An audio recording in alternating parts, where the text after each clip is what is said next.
have multiple copies, and then we can share. Okay, so I will now share my screen, and then we can start the lecture.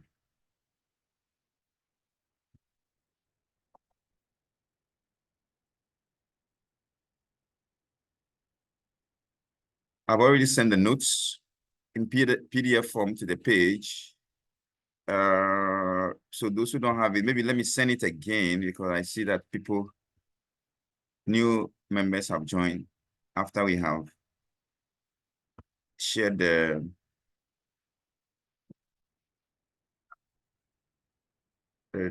document. So I'm sharing it again so you can let me see. Let me share it again. Yeah. So I've shared a note again on the WhatsApp page. So just in case the visibility is not clear from my end at any time, you can also refer to the note at your end on your phone. Yeah.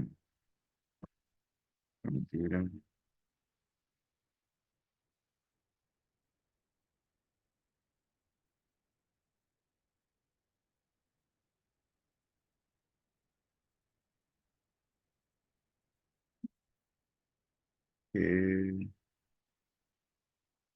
So that's monitoring control. No, not this one. This one, yes. Please let me know as soon as you can see my screen, and then we can start the lecture.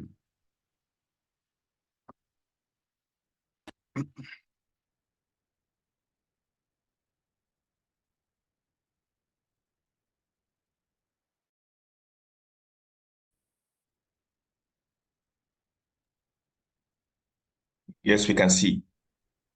Okay. Thank you very much for the feedback.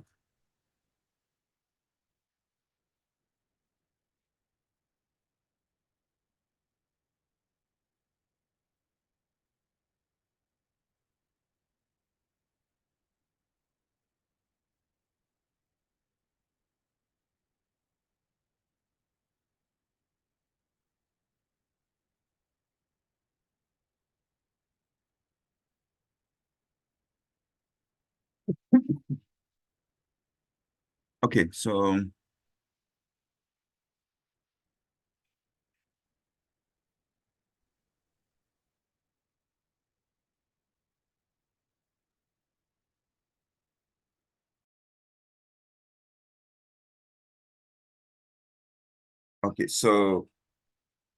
thank you for your time, and as we have formally opened the class, we'll start. The lecture is going to be on project monitoring, controlling, and evaluation. I think because some groups have been here for some months and others are now joining. Some are ahead of others in terms of the content they have assimilated in project management. So we'll try and be blending it a bit so we understand some basic concepts in project management as we progress gradually to come up with the bigger concept of project monitoring and evaluation. Now, another point of note is that in your course outline or in your program document, you see the course title to be Project Monitoring and Evaluation. But what I'm going to teach you, I have expanded it a bit to include controlling. So in project management, if you take away the controlling elements, it is difficult to have a successful project. So those of you who are familiar with the project management nomenclature, we ensure that we add controlling to the process, because monitoring and evaluation is good, but there's one component that will help the project to work effectively, which is the controlling aspect. So we understand it. So the lecture is actually divided into three main components: the monitoring aspect, controlling aspect, and evaluation aspect. Monitoring and controlling goes on hand in hand at the project management phase from beginning to an end, while evaluation normally comes when we are completed or when we have completed one or two deliverables, or at the end of the project, we also do full evaluation. So monitoring and controlling helps us throughout the entire process of the project management. So here are my details. You already have it in the note I sent to you. I'm currently a lecturer at the University of Cape Coast, full-time, University of Cape Coast School of Business. Anytime I mention University of Cape Coast, people are saying, I hear, say, hey, this might be difficult. This month. Anyway, so don't worry. I am a product of international training. So you not have issues about, okay, our quality is still assured, but not in a difficult environment. I'll take you through a very good experience that will leave indelible mark, and what I call to market application, or to market skills and expertise. Because at the end of the day, we are not really just coming for an academic excellence in this class. We are actually coming to develop ourselves for professional excellence. So all the things we'll be learning, I am more of a practice-oriented person. So feel free to call me Coach Fan or something, or just Fanuel. Don't really worry about titles. It doesn't solve problems, but skills do. My emails are there. On the left, you see my University of Cape Coast official email. On the right, you see my personal email. So you can actually keep my personal email. So maybe I'm not always going to be at University of Cape Coast, and then I move somewhere. The two numbers are there. Yeah, Vodafone is more preferred for business calls, and then the MC&E is preferred for personal calls. I prefer WhatsApp messages to calls, unless it's very urgent. So when there are issues or there's anything you want us to discuss, you can always come to my DM, and then you let me know. For the next 3 weeks, I have to support you in whatever way I can. So the learning is not going to happen only when we meet face-to-face or online like this in a classroom session. If you read the note and there are some things you really want to discuss with me, I can make some few time we can discuss it. And also, I'm a management consultant, so we provide training support, we prepare business plans, prepare strategic plans, offer training to institutions. So if your institution needs some enterprise development support, yeah, you can let me know, and then yeah, I can do that, or we get a team to support you. So feel free, and let's do business, and let's move on together. Yeah, that said, normally I take class attendance at the beginning and also at the end. So we keep record of people who are attending class because part of the assessment. So give me a minute, I'll stop sharing and I'll capture the screen with the members, and I'll come back. Then we continue the lecture.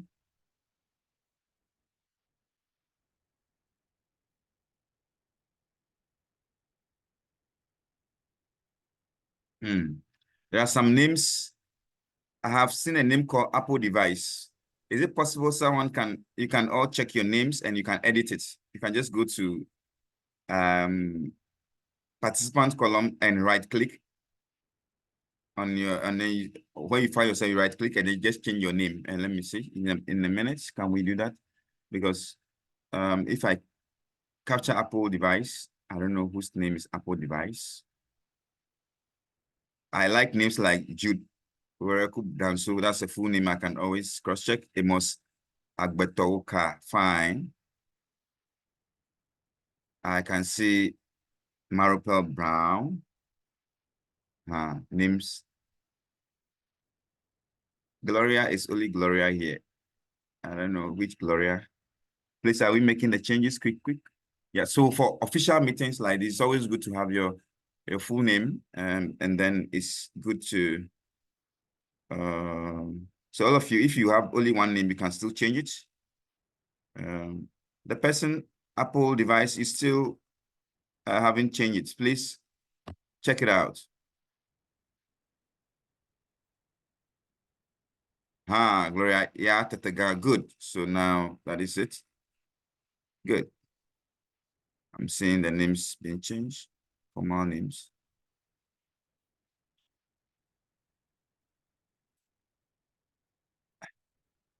Sir or Madam Apple, Apple device, please, can you change your name? Oh, the person is knowing. You know, sometimes, you know what some people do to me? They trick me, eh? They just come and log in and they run away. Yeah. So I'll be calling people, yeah, occasionally in the course of the lesson, so they share their ideas. Who is Crescent? Crescent, can you do something about it? That name, it's just one. Benjamin Kokuma, good. Then we have Benjamin Kobna. You see, otherwise, if it's only Benjamin, I don't know whether it's Kokuma or it's Brown who is online. Kennedy Mensa, Segbenu, Ernestina Ajimambedu, Solomon Uzu, Harry Oben, Maxwell Percy Eshen,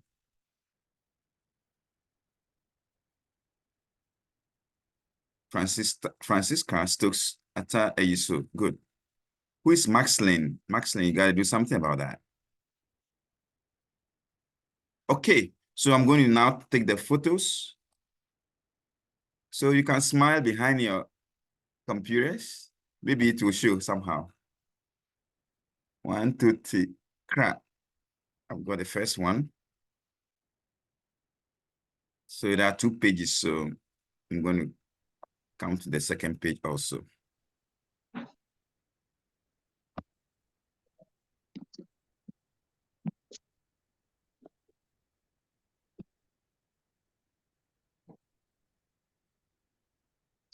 One, two, three. 1, 2, 3. Crap.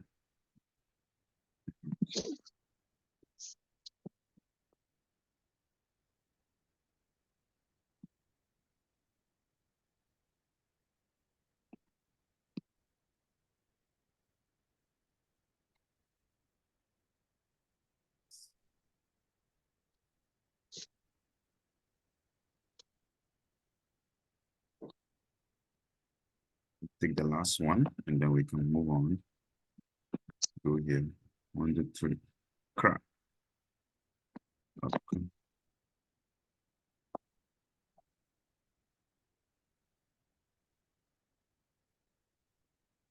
Okay. Thank you. I'm going to share the screen again and we move on.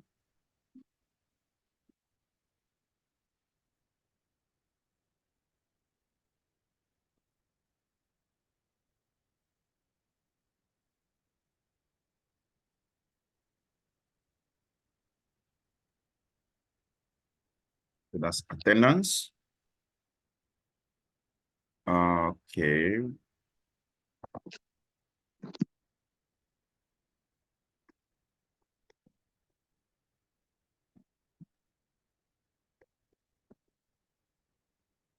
Okay, so class attendance is important because we need your contribution, class participation, attendance, group work, and all other forms of activity is assessed over 20. And then your other teamwork and individual assignments and examination constitute the 80 marks. So we'll look at that as we progress. Assessment is going to be very transparent. It's not going to be opaque, so that you don't know how you get your marks. But I think assessment for an assignment, class participation for now, you take it seriously and always add to the discussion. So, sorry, I'll take you through the course description. So this course is a postgraduate course designed for you. Some of you have already taken some master's program. Others are taking their first master's program. Some of you have a lot of industry experience already. Some are maybe starting their careers. Whichever way, it is to help us to learn from one another. And that's why we adopt it as a project, as a practice-oriented approach, where we discuss the things, not with a lot of theories, but having the focus on getting the work done in a way that we are able to get hands-on tools and techniques and knowledge and expertise and competencies that help us to be able to monitor, control, and then evaluate projects in all settings. So the course is designed around the project management body of knowledge, what we call the PMI book. So you see most of the terminologies will be in line with PM book and other general, like the UN project management concepts from IIA, International Labour Organization, which has developed very important tools for project evaluation, for example. So we'll be picking on a lot of practical concepts and tools that will help us to go through the course. And that's why, please, if we start, I think there's a little noise from someone.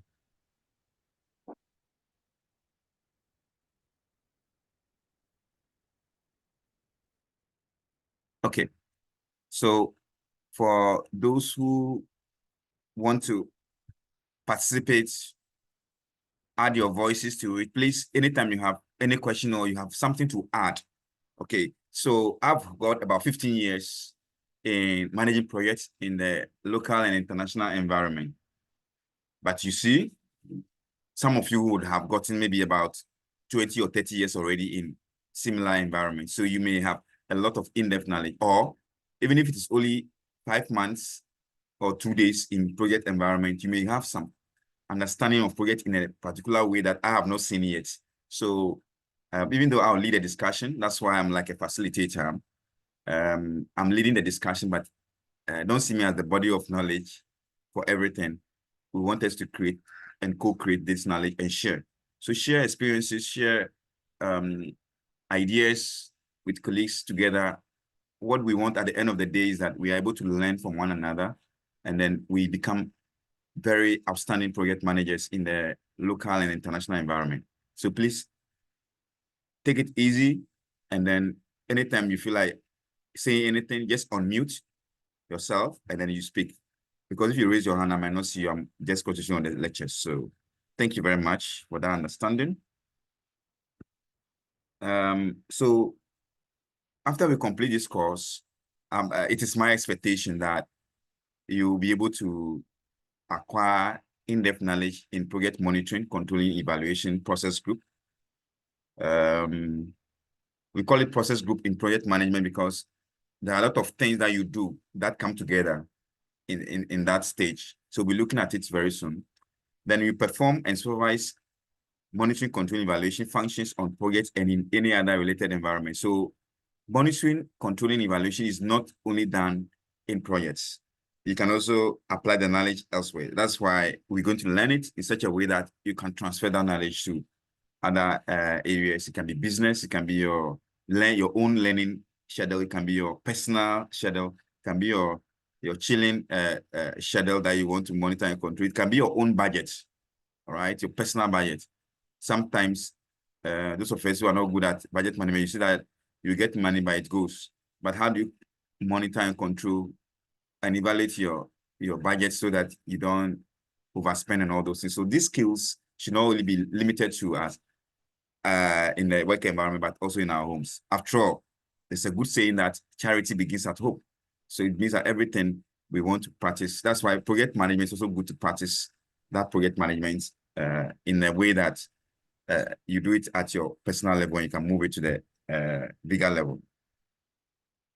3, you should be able to design and implement monitoring, controlling, evaluation activities for projects in an analogous circumstance. So this one is talking about how to design, implement. So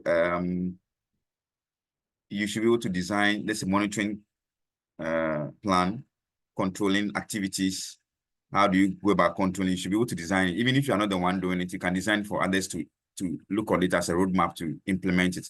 So you should be able to do that. And in the end, even though this course is not sufficient enough to make you a consultant in the area, this course together with all the other courses you take in project management, and then self-learning, right? You can learn more. There are programs, for example, in UCC now, we have program in my department on monitoring and evaluation, a course on its own. So there are programs, so if you are taking that program, you learn a lot about monitoring and evaluation. But this course is also going to give you some background in how you can do this. So in future, if you see yourself more aligned to monitoring and evaluation, then you can take additional learning, self-learning, or another course in that area to strengthen your understanding and knowledge. Right. So the course outline, we will be looking at what project monitoring and controlling is. We'll be looking at the concept of end value management. We'll look at how we perform integrated change control. We'll look at how we validate scope. So that after the first one, all the things I'm talking about are forms of project monitoring and controlling. So all these are tools that we use to monitor and control projects, right? Until we get to evaluation. So how do we validate scope? How do we control scope? How do we control schedule? How do we control costs? How do we control quality? How do we control resources? How do we monitor communications? How do we monitor risk? How do we control procurement? How do we monitor stakeholder engagements? This one which is missing here. Just a moment. Something which is missing. So this. So then let me just.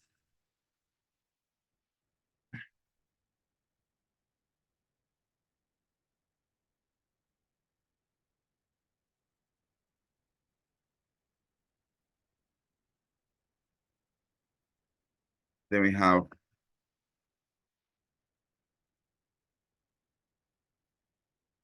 project evaluation. That's the last thing. That's, I think, it's missing from the outline. This some change yesterday, I think. I misplaced it somehow. Okay. Yeah.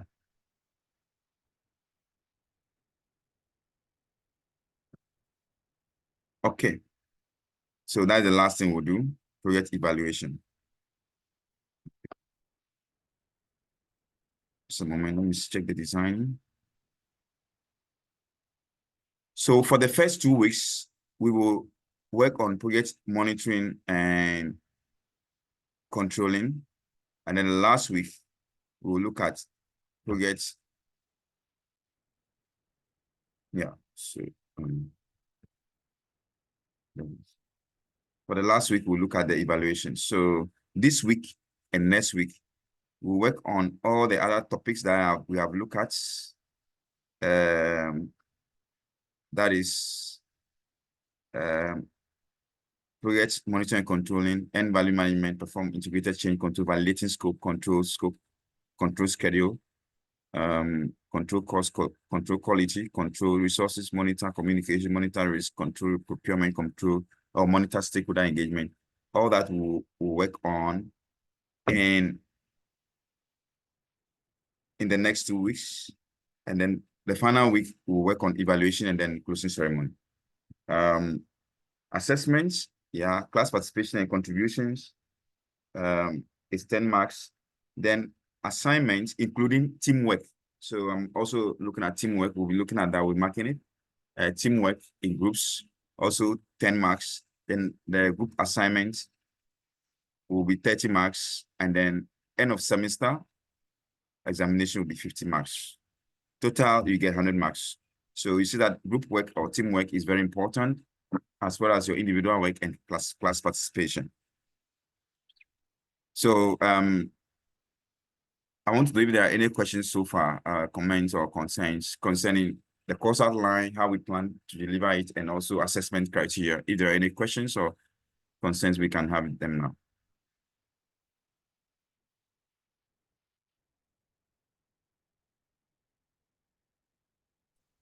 Hello, Doc. Yes, please. So the last part, the evaluation, Yes. can we add closing to it? Because most often the latter part of the project is very important. How we close it. Okay. Yeah, sure. Thank you very much for the contribution. So we will soon be looking at the project management process groups, and definitely we have to look at project evaluation also in the context of closing. So evaluation is normally done at 2 stages. The biggest evaluation is the closing stage, as you have rightly mentioned. So we'll definitely be looking at it like that.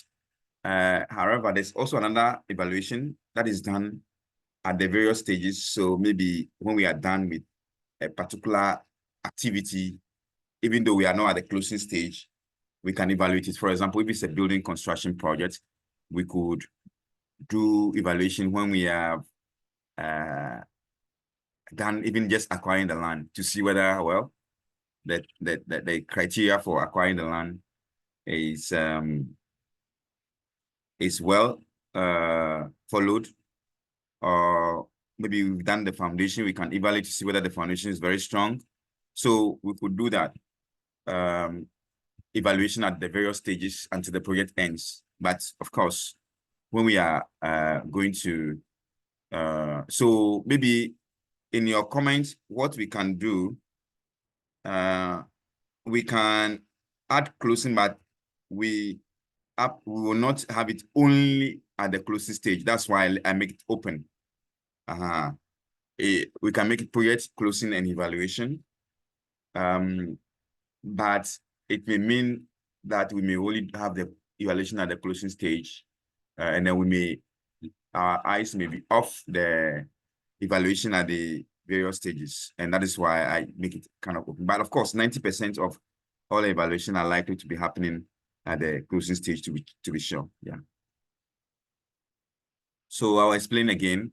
When we start, there are some issues that will happen at the beginning and also at the end. So thanks very much for that dimension.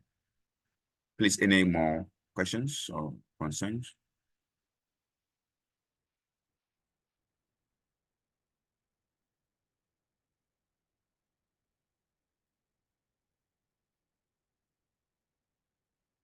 Okay, then let's recap. What is a project? Can anyone tell us in your own understanding and words, when we talk about projects, what you understand, either through what you've already learned or the way you see it from your perspective? We like to have gender balance, so our ladies also should be prepared to talk. So one lady and one gentleman can lead us to understand what they understand, their own way of understanding project management. Or a project, sorry, what a project is. Yeah. Hello, sir. Yes, Francisca. Hello, Doc. Yes, sir. We can say a project is a series of tasks or deliverables that is carefully executed to achieve a desired outcome. Okay. Set of deliverables and tasks that are carefully executed to achieve a desired outcome. Is that it, Francisca? Please, you have not been discharged yet. You are still, yes, you are still before the courts because you have to be interrogated. So big words, big words. Can you go further and then help us to understand what you mean by those tasks, deliverables, outcome, so that the ordinary man on the streets or ordinary woman you meet at the Makala market to understand what you're talking about? Okay, so sir, when we say task, it's like a set of work.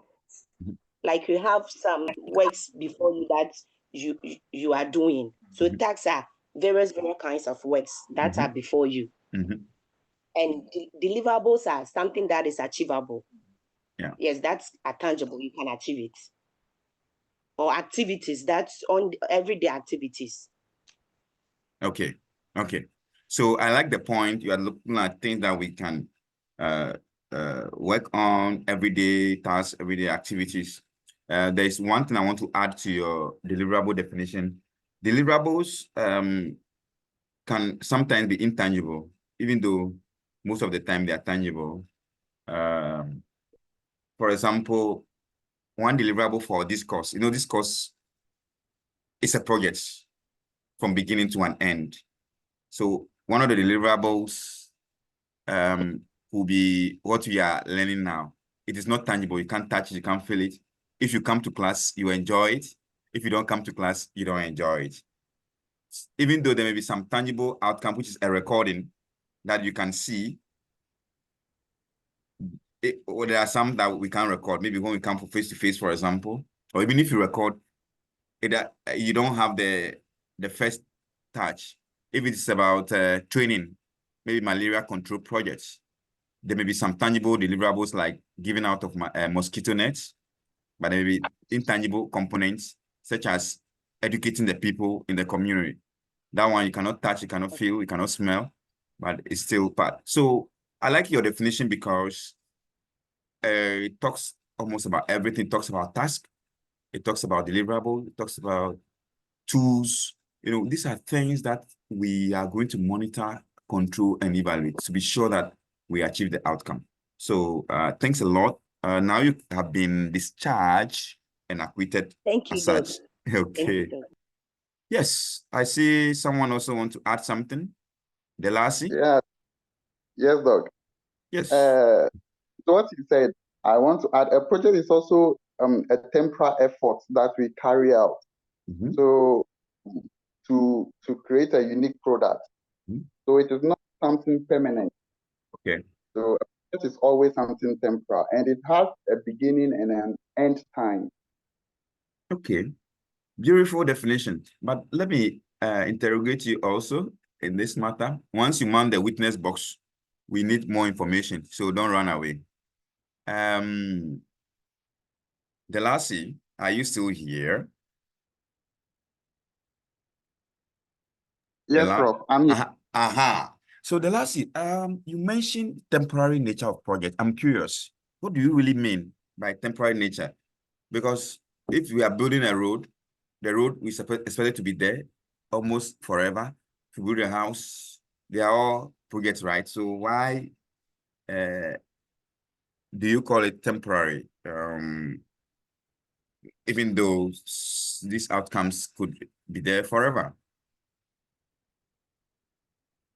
So it's a project because it is not something, it has a beginning and an end time to finish whatever project you are embarking on. Okay. So if it is forever, then it is not a project. You can, for example, we have everything that we do in our day activities is a project. Yeah. If said I'm to construct a road, it's a project.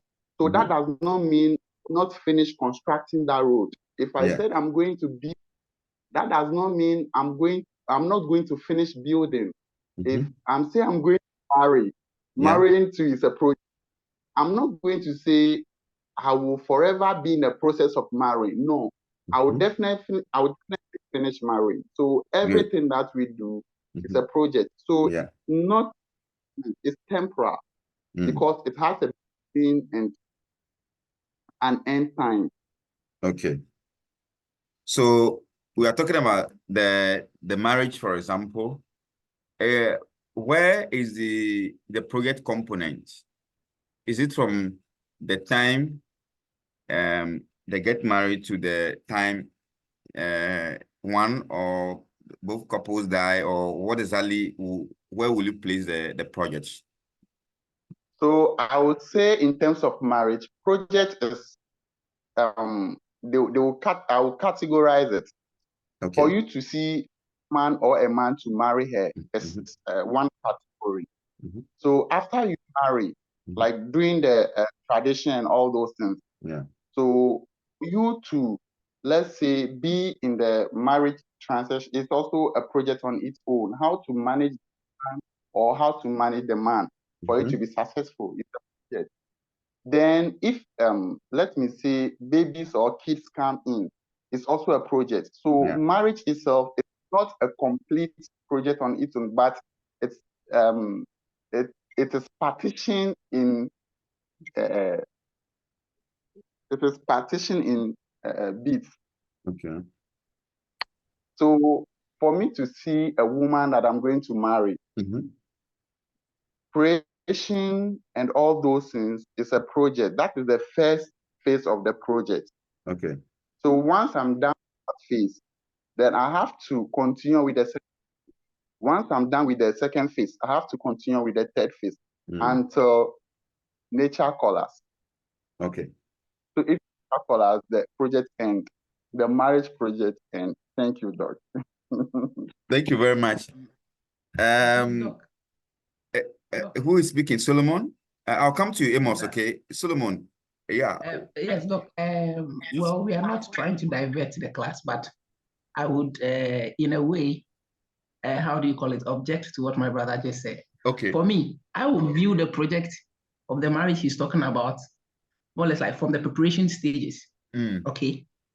I would see the project part of it from when he has set a date, when he has set a budget, the tasks that are involved in, you know, maybe the cooking, buying of drinks and other things. But you cannot more or less like vehemently say that the marriage itself is a project. Well, I stand to be corrected, but I would view the project part of it like what's the name? Like very much tied to more or less like the preparation, you know, like the stages.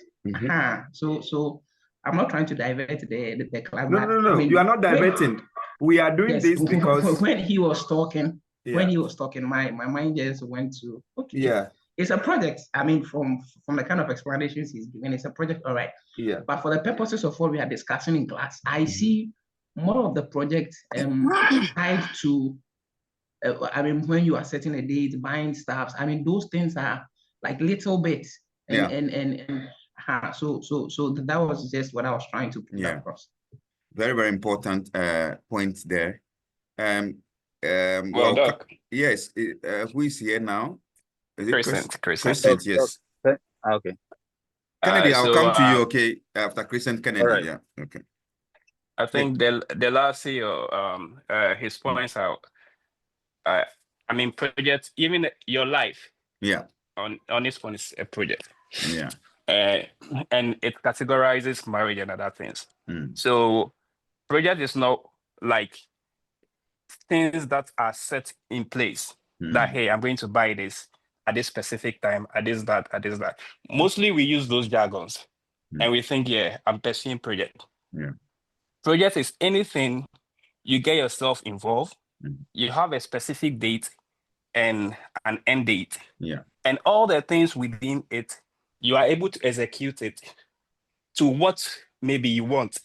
You have said that, oh, maybe at the end of the day, I'll finish this. And if you are not able to finish, you evaluate and see, why was I not able to finish? Yeah. What are the things which I did that made me not successful? Yeah. So everything about you, everything you encounter is a project. Yeah. So far as that, there is a start and an end date. Period. So marriage is a project, as he rightly said it. Thank you. Thank you very much, Crescent, for your your dimension to the discussion. Kennedy. Doc, I'm here. So when Kennedy is done, I'll raise my hand. Okay. As Christian said, I was going to say similar thing, but I want to add up to it what project management is. A project is, sorry. Yeah. I see it to be a specific activity which involve a set of objectives and needs to be accomplished within a defined time frame and a budget. Yeah. So per how we are going around it, I was seeing it to be the budget is not coming and the time frame is not coming, because you can't do any project without a time bound and a budget. Yeah. Good. Thank you. Good. Thank you very much, Kennedy. The man or woman who has the name Apple device. Hello, Doc. Yes, please. What's your name? Doc, this is Elisha. Elisha. Okay, I think your name is appearing as Apple device. Oh, Doc, I'll change it. I'll change it. Okay, thank you. I'm just adding something small to what Crescent and then Kennedy just said. In addition to what Delasi said in the beginning, when it comes to projects, we're mostly looking at certain components. So we are looking at a project in the form of the project having a purpose, the project having a start and finish. This as Crescent said, the project having people, resources, time. And then if you're considering marriage or wedding as a project, you're looking at the purpose is you getting married. And then you're looking at you starting the whole process and then ending it when everything is done. Now you're officially declared as husband and wife or couple. Then you look at the people, the time, the resources that you're going to put into that particular project. So it is not just about you calling the marriage or that particular event as a project. We are looking at all the other components that you will have, assuming you're trying to build a road. All these components that we're talking about will be part of the road that you're building. The time, the resources and all that, the start and finish dates and the purpose will all be part of that particular project. So it cannot be sidelined that maybe marriage or wedding is not a project because maybe it is not about building something for perpetuity or maybe building something permanent. But then looking at the components that comes in as far as project is concerned, marriage is a project. So which from your I will interrogate you a bit. From your perspective, which part of the marriage is the project? Is it? I heard a lot of project management terminologies in your explanation, which is good. But I'm a bit more curious. In your understanding, where does the marriage project start and where does it end, for example? Okay, Doc, to me, I think the wedding itself is the project. Because mostly in some project management books, they will tell you that project is sometimes new or unique. So assuming you are not married and then you want to get married, it's a new project. It is something that you want to embark on. So the wedding to me is a project on its own. Yes. Very well noted. Thank you. Rich. Good morning, sir. Good morning. Thank God that we have met again with doctor who always teach us how to sing. Yes, next week we'll learn new songs next week. For those who are joining us, they don't know that I'm also a choir master, but yeah, that's what makes project environment interesting. Yeah, go ahead, Rich. But sir, marriage is a project. I don't support that argument. That marriage is a project because from day one, as whatever we have learned from day one, marriage. The first step is about feelings, because love. You cannot. That is why you cannot put pen on paper and calculate love. Emotionally, the way you feel, the way you cannot. So as for me, I don't support, because at whatever you have taught us from day one. You are telling me Obana ni tusisi hono and a new Fuajina Suna Mihuna, the way Mame, what the way Okita Mike will assault them and all turn them the way now or suffer as human beings, no you know. Because say as you have taught us, say project before you start a project, the calculation, marriage, feelings, our high cry because sacrifice our marriage, it's more than project. Oba no take it by 3 months pen or So time before the puppet and the master, because project you can withdraw from project, and it is not, if it is rare marriage, it's not easy for you to you can just withdraw from a project. But in marriage, you cannot just withdraw from a marriage, especially if you have a good heart and you have give birth about 2 children, 3 children. So this is my my support to my motion. Okay, so thank you very much. It's really getting interesting. And I think this exercise, let us all have patience and go through.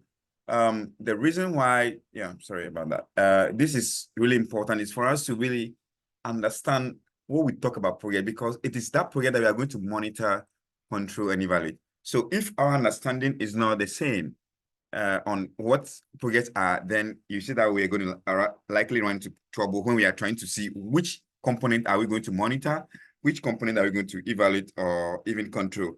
Yeah. Let me go back to Elisha. I see your hand up again. Yeah, Doc. Yeah. Doc, something small. No, Crescent in the beginning said that any task that you put together just to achieve a purpose is a project. And then that is how come the Lassie came in with marriage. Because in our everyday lives or routine, we do projects either big or small. If I want to renovate my kitchen in the house, it's a project on its own. Yes, it's a project on its own because there are certain components of projects that will be factored in.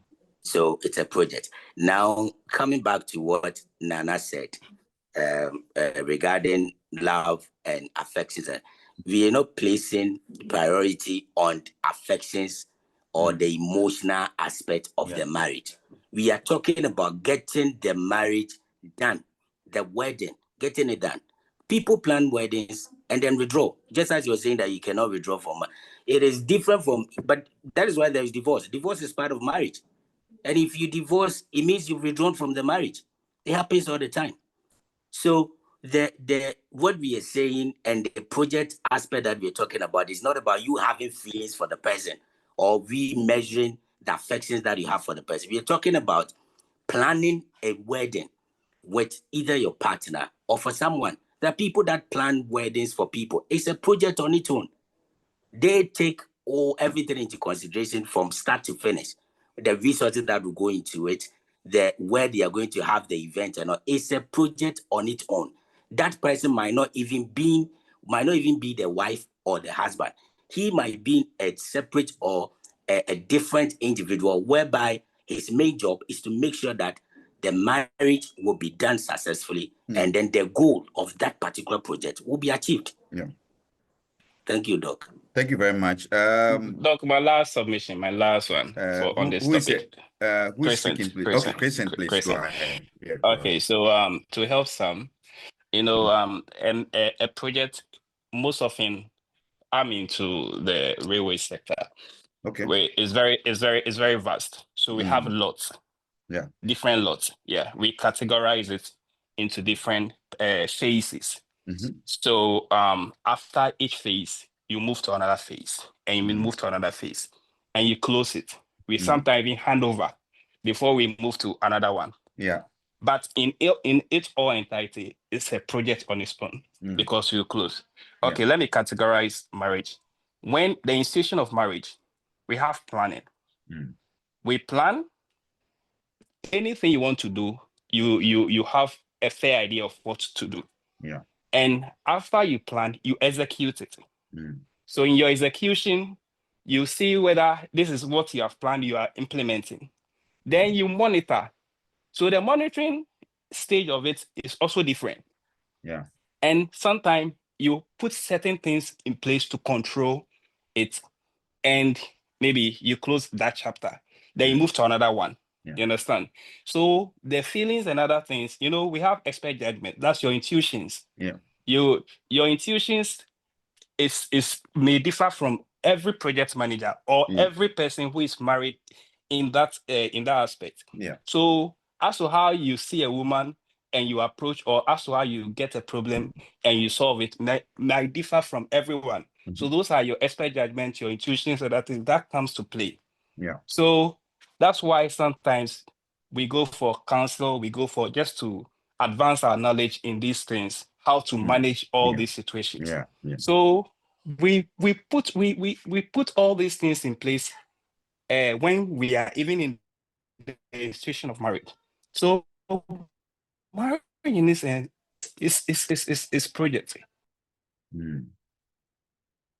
Thank you very much.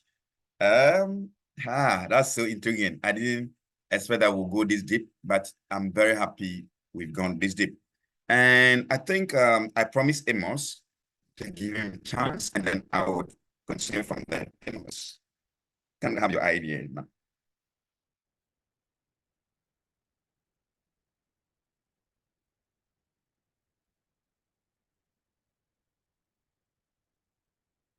Hello, Amos. I cannot hear you. Can anyone else hear Amos? No, we can't hear him. Hello, Amos. Amos, I see you are unmuted, but we can't hear you. You have to increase maybe the volume on your handset or something, and then we can't hear you now. Oh, so sorry, we can't hear you.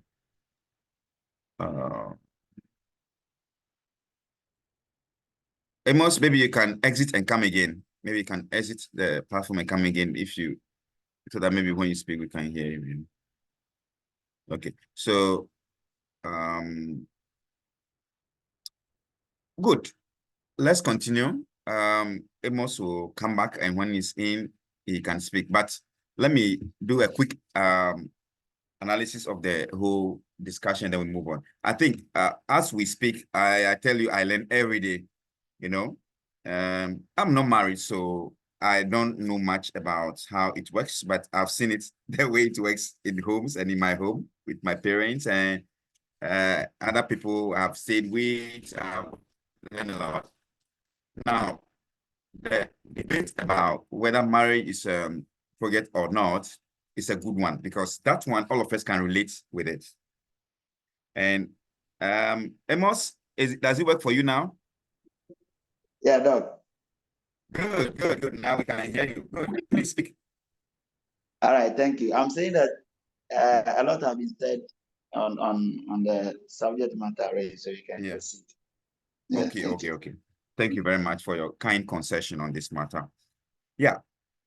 So, as I was saying, the issue about marriage being a project or not is highly debatable, because if we want to go strictly by certain rules, people may consider certain components of marriage as projects and other components not project. Like Crescent explained, even project can be in phases, what we call the mega projects.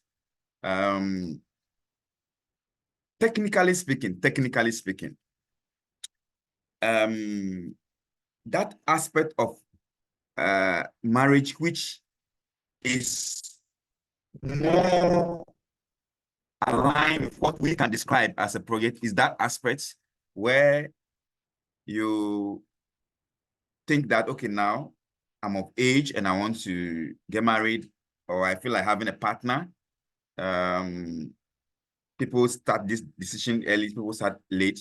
That stage where you are thinking you need a partner, till the time that the pastor says you may kiss your bride, or your priest or imam or whoever officiate the marriage, or the bishop penny has handed the lady's hand in marriage to the man, the two of them, and sometimes it doesn't end there. There will be a reception, drumming and dancing until the last canopy and chairs are returned to the owner and paid for the wedding ceremony. The wedding project is done technically. However, okay, before I come to the however, so when that stage ends, you may sit down and evaluate. That is when people now sit down and look at the cost. Some of you may have some experience about a lot of costs or a lot of gains from wedding and all that. Yeah, those things will come up. Now, then we move to the next stage. when now you plan your honeymoon. Honeymoon itself is a project which has a beginning and an end. Then we now have the marriage, post-honeymoon marriage. That marriage itself is huge. And if you want to go into it critically, it looks like a project, but it can be very difficult to manage as a project. Why is it so? Because we normally don't intend that marriage will come to an end. That's number one. So it's not a temporary endeavor. It is a permanent endeavor in that it should normally come to an end only if one of the parties die. That is why they say for better, for worse, forever until they do expire. So sometimes if you want to see the marriage itself, not the ceremony, right? If you want to see the marriage itself as a project, it can create some problems. As someone say, you can, some was saying you can exit it if we look at it like that. Yes, those risks are there. But it is also possible to manage the entire marriage as a project, but it will be like a continuum. You can imagine how you are able to manage your 50 years, 80 years in marriage, even if it is 20, 40. How are you going to, can you actually budget accurately for the next 20 years or even the next 1 year? Can you budget accurately for that marriage activities that you do? You see that it will be too difficult. Can you put in all the tasks? How many times you perform conjugal rights in a day or in a week? When will you bath? You see that there are so many things in the marriage that will be difficult to manage as a project. But people can do it. But it will just be a very difficult task. However, the thing that we can do in marriage, like maybe we want to have a building project, maybe we want to have a baby. There are so many aspects of the marriage itself that we can tease out and manage them as projects. So we can maybe have our phase one, as Crescent mentioned, phase one of our marriage is maybe to settle, maybe have fun, let's get job for each, let everyone be pleased. It's a project you can manage. So let us not attempt to manage the entire marriage from post honeymoon to the day that one party will exit or probably die as a project. It will be difficult to manage. And even though project management principles like monitoring, controlling, and evaluation are applicable at all the stages of marriage from beginning to the end until it is dissolved, it will be difficult for you to get hold of each of them and then manage it entirely. That said, let's look at the various issues that came up in the marriage project issue. Let's go back to the definitions that you have given, that a project must be a temporary endeavor. It must come out with a unique product or service or result. The question you ask yourself then is, what will be the unique product or service or end results of staying together for so many years? Children, houses, so many things. That's why when you are filing for divorce, the issue of alimony comes in, because the woman and the man, any resource they acquire together in marriage, which can be proven that it was jointly acquired, they have to share it because you are contributing together. What I see, I would soon let us understand the characteristics of the project, that a project must have an established objective. It must have a defined, and align that way, defined lifespan or duration with a beginning and an end. But I don't think marriage has a defined lifespan. When we say defined lifespan, it means that we are saying that this project will start on this ... and it will end on this date . So you see that it does not have that. Even though it has a start date, it doesn't have an end date. No one thinks of when the marriage will come to an end. So there are some issues there. It's involved several departments and professionals. Yes, for marriage, yes, several people will come in. Creation of a unique product or service, we may have it. Specific requirement for time, cost, and performance. Marriage too may not have specific requirements for time, cost. The requirement may change anytime, from time to time. Today is like that. Tomorrow, maybe today you want to live in a rented premises. Tomorrow you want to buy a house at Trazaco. Next time you want to live in the village of Vista. So you see that a lot of things will change. So marriage itself as a project can be very challenging if you want to manage that way. So what we need to do is to distinguish between marriage ceremony and marriage itself. The marriage ceremony is something that has a beginning and end that can be managed as a project from the time you met the lady until, like I said, the last canopy or chair is returned. Then that project has ended. Then now the outcome of that marriage ceremony is the marriage itself. So you see that we're talking about unique result. So for a project, the process is temporary. That's what we're talking about. But the outcome of project can be permanent. So the marriage is the outcome of a marriage ceremony project. So the marriage itself is an outcome that we are going to use forever. So the project is that which has a defined beginning and end, and then the outcome is the marriage. However, let's take a building. A building is an outcome of a construction project. But sometimes we may need to do some maintenance and all that to keep it going and all that. So those ones, we can apply project management principles in the marriage, in our projects, in our homes, in the office. But that in itself will be difficult to manage as a project. What then is project management? Project management happen when we apply all our knowledge, skills, and tools to activities that we define as project activities so that we can have unique outcome and result. It involves planning, organizing, directing, controlling, and more importantly, motivating people to do certain things in a particular way. So for the marriage project, how do we manage such a thing? For example, is it about the activities on the wedding day or the day of the marriage ceremony or all other activities? You will see that it involves planning. So we need to plan. We need to organize. We need to direct. We need to control. So planning is part. Organizing is when you are putting things together and getting the thing done. Directing happens when the project is being implemented.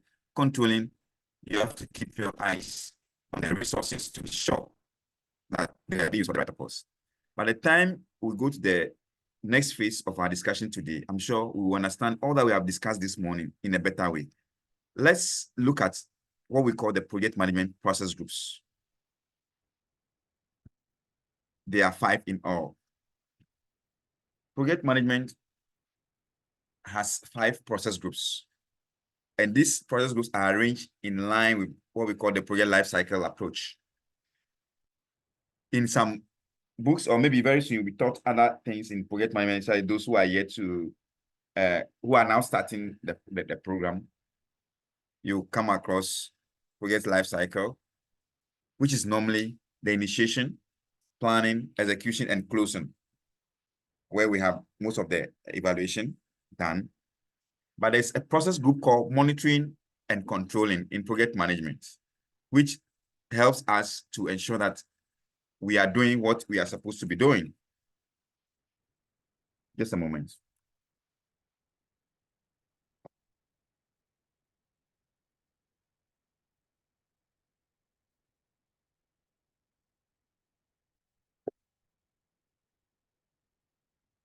Okay, so I'm back. Yeah, so we are doing what you're supposed to be doing. So monitoring and controlling is not a phase in itself, but it is done at all the, at all the other phases of the project management process. So during the initiation, you need to monitor and control, planning to monitor and control, execution, monitor and control, and then closing, you need to monitor and control. We'll be looking at all these things. So our work in this course is to see how we monitor and control and evaluate all the activities and all the processes of every project management from initiation to closure. So initiation stage basically is when you are contemplating about having a project activity, a particular project outcome. For example, you want to have the road leading to your house to be tarred, right? So you want that move you to road construction project, or you are project manager for a construction firm that has been contracted to build a 3-bedroom apartment for, say, who is trending now in social media? Maybe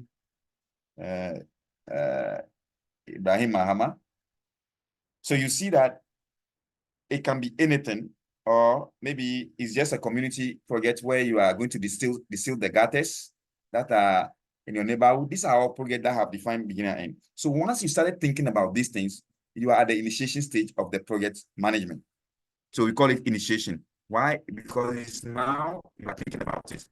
Initiation phase ends immediately. You have decided that, yes, I want to have this done. And once you are sure that you want to have it done, you move to the planning stage. So project can be anything.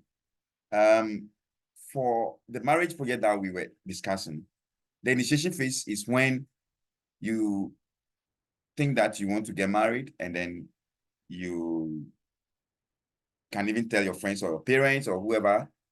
Then you are likely to be approaching a lady, or the lady will approach a gentleman, and then the two of them decide that, okay, now we want to get married. That is the end of the initiation phase. When you have decided that you want to get married, the next thing is what? You are going to plan how you are going to get the thing done. So part of the initiation phase will be, in the Ghanaian context, will be when you are going to do the kokoko, the knocking. It is when you do the knocking and the family has agreed to approve the marriage between the lady and then the gentleman. Then you can now plan the marriage. That is it. Then now you put pen and paper on when are we going to have this marriage? Who and who are we going to invite? How much are we going to spend? Who are we going to invite? Who are the key stakeholders? Who should be informed and who should not be informed? Yeah, all these things come in. Then you go to the next phase of execution. That is when you now start implementing the things that you have planned. Yeah, maybe it will include procurement of the items. It will include the booking of the venue. It will include getting the caterer. It will include all the things that, and even on the wedding day, until you finish. So there are important milestones when the family will give their hands in marriage, the hands of the lady in marriage. When the family or the priest will say, make use of it. All these are things you need to keep your eyes on. And monitoring and controlling happens when we are doing all this initiation. We need to ensure that our mind. I heard someone tell me before that no lady is expensive, right? We have different categories of this. So during the initiation, how would monitoring and evaluation help someone who is coming to marry? Go for a lady that understands you and is okay with your budget as an individual. That is what we call money. You are controlling your thought. If I want to go and build a house now, there should be no way I should be thinking about building a house that looks like Dangote or Ibrahim Ahmed's house or Canada Japan's house. I'm nowhere before the compromise yet. So I need to make sure I monitor and control my thoughts on what is possible for me as a building project. So I have to, whilst these people may want to have swimming pool on top somewhere, they want to have this, they want to build on a 2-acre plot in East Legon or airport residential area. I should be able to control my thought at the initiation phase that I cannot have that kind of thing as we speak. I'm a teacher. So in every project, the monitoring, you need to monitor your thoughts and control it. Otherwise, you may be building castles in the air. Many projects fail because they fail the test of monitoring and controlling of the initiation phase, like the cathedral project, right? They fail to monitor, and the initiators did not monitor what they are talking about. They did not even sit down and reflect that, but this thing we are saying, $500 million or something, or whatever, are we able to finance it? These are things that every project manager should think about. So the closing stage is where we normally do a lot of evaluation. Sometimes the evaluation may be done at phases, like Christian said. If projects are grouped into phases, after every phase, you need to evaluate, you hand over, expert will come and review it. Then sometimes you raise certificates for payment before you go to the next phase. So these are the 5 process groups with the 4 phases in the project management that is needed for us to be able to do what we are doing. So it's very, very important. Just a moment.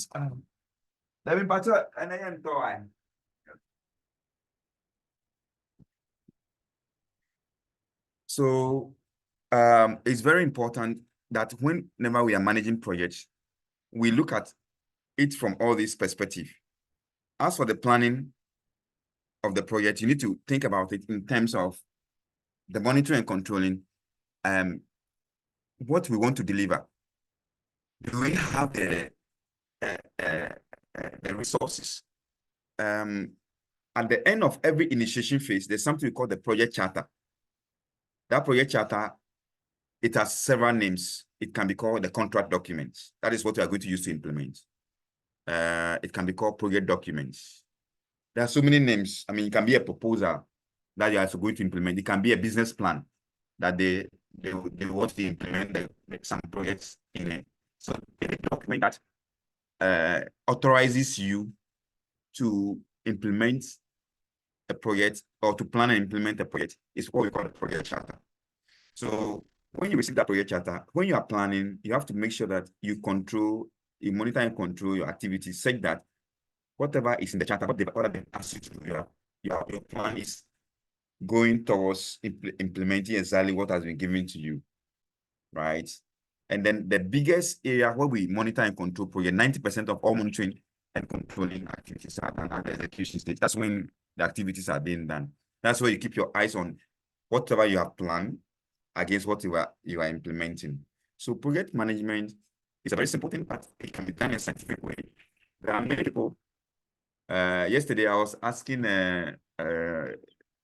my other group here, the University of Cape Coast master students, the difference between somebody who is managing a project and a project manager. There is always a difference. Everybody can manage a project. Everybody. But it's not everybody who is a project manager. So people can come in and do things, but when you come in as a professional, that professionalism, it can be something very little, but everybody will say, wow, this is a professional. So always when we are managing a project, let us keep our eyes and our minds on the project and make sure we do it in a way that people see the difference between those of us who have come to learn the process and acquire skills, and those who are just managing it because they are just situational managers. So these are some of the things we need to do to make our project management a bit more different from others. So why there's a high need for project monitoring, controlling, and evaluation? It is so because all project managers are Hello, sir. Hello. Good morning. Yes. Hello. Good morning. Yes. Good morning. Thank you. I wanted to ask a very quick question, please. Yes, please, Harry. So, yes, please, Harry. Closing process group. Okay. I want to find out that when projects are completed, do we also have another special super body to kindly come and inspect or check on the project that have been done? For example, let's take high tall buildings, for example. maybe there is a project manager or management that are in charge of it. When they are done, sometimes we hear of buildings collapsing, buildings doing this. I believe that at the latter end, or when the project was really completed, we should have another super body to also come in. I don't know whether within project management at the closing stages, whether we also have another super body, much more than whoever is handling the project or the project manager, to really inspect that everything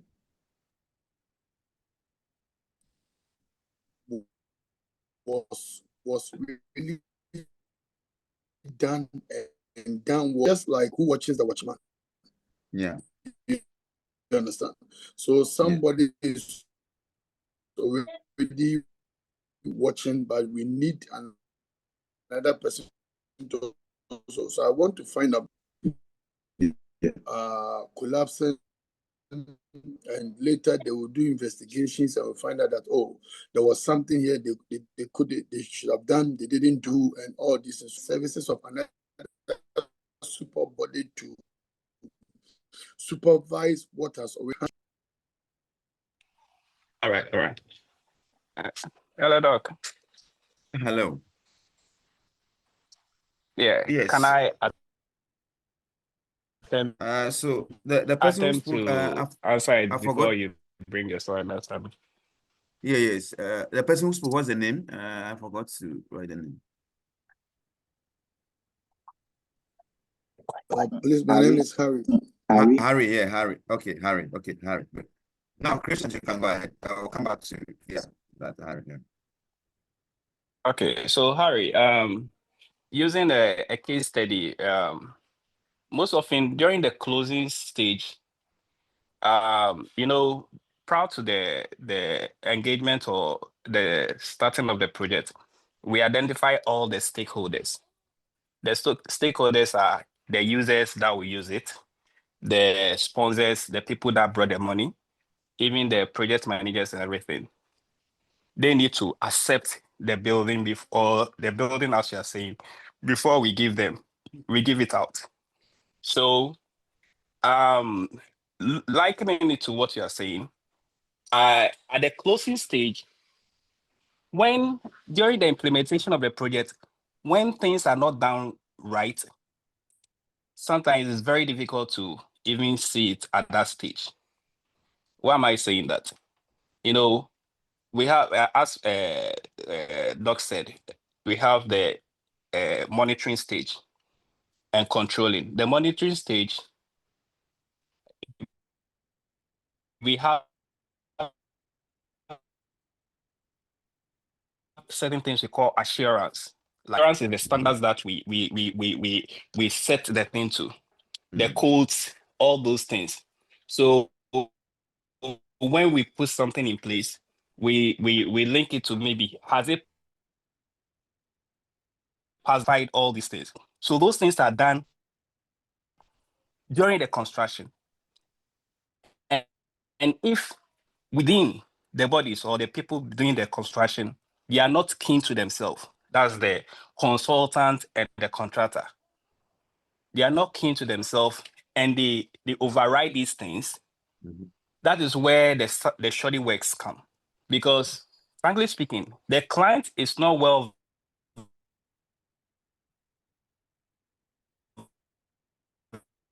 vested to see all the and track for them.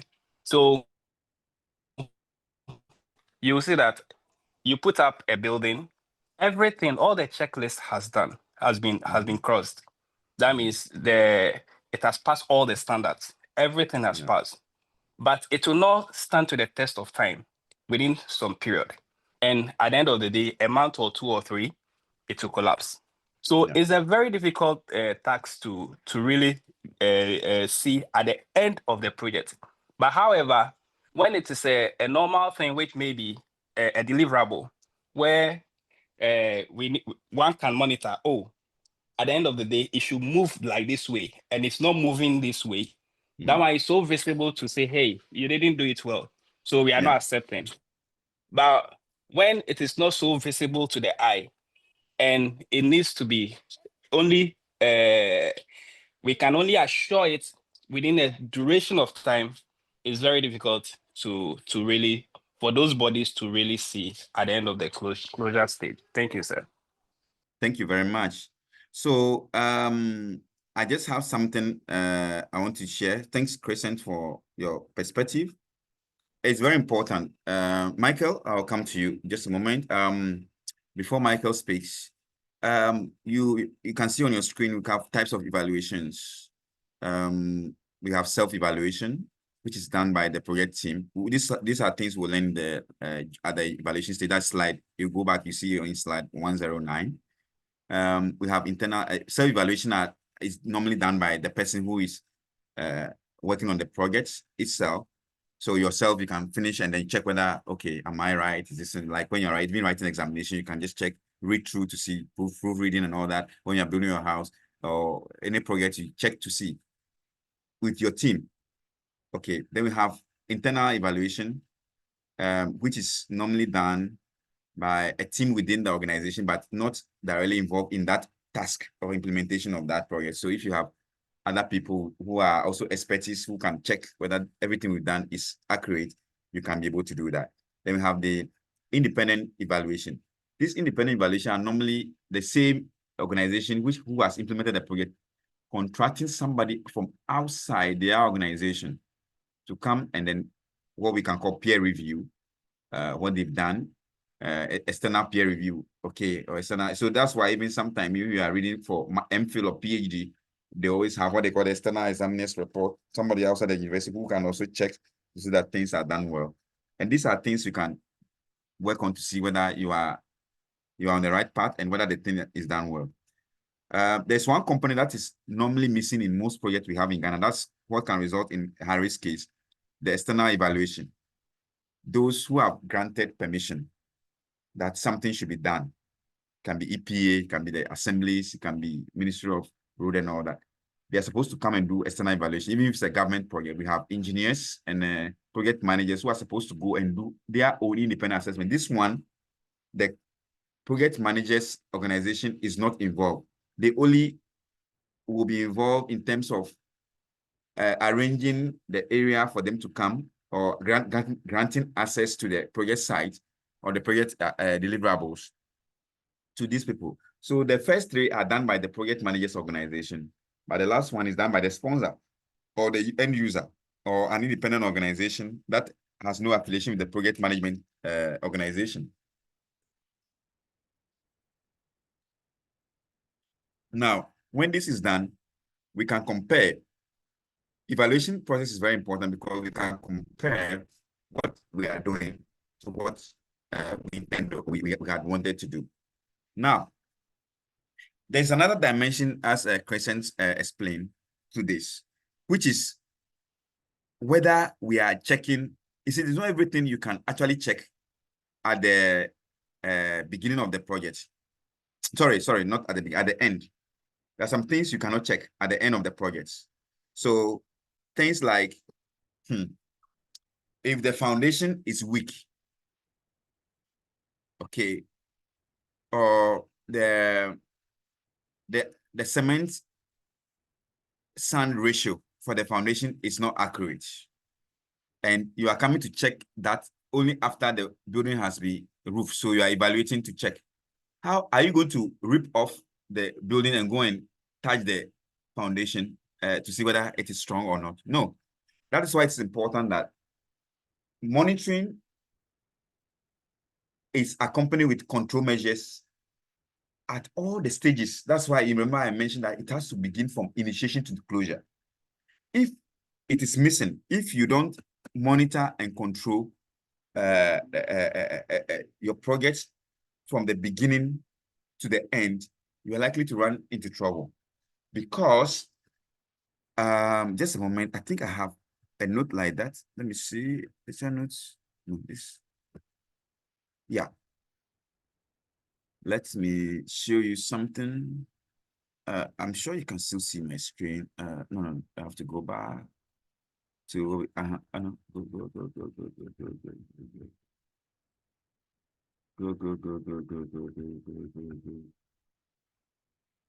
Yes, so I'm going to show you this one. Yeah. So you see, maybe I can even add this to your notes for you. This is how it normally works. So you see the initiation, planning, execution, and conclusion. This is that monitoring and controlling happens at it connects all the 4 phases. This is very key because project management, project success or failure depends on how it is monitored and controlled.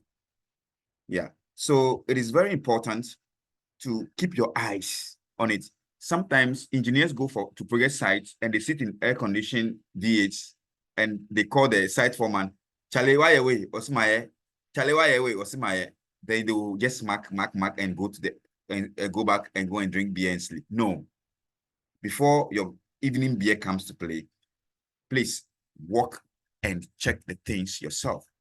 There may be people you have asked to work on the project, but it is very important that you as the project manager, you also put in your efforts, what we call the best efforts, to ensure that whatever we are talking about, they are things that we can rely on, right?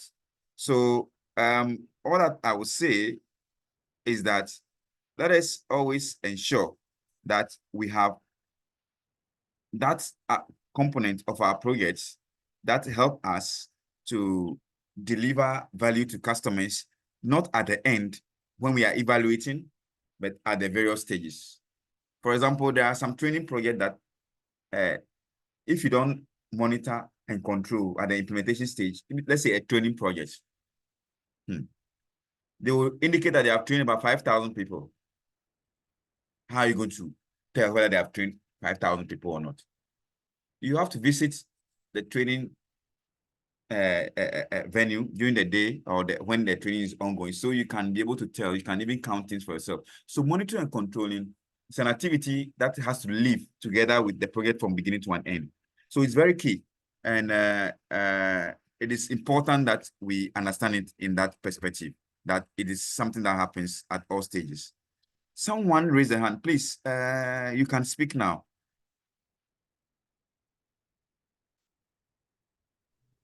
Hello, sir. Good morning. Good morning, Michael.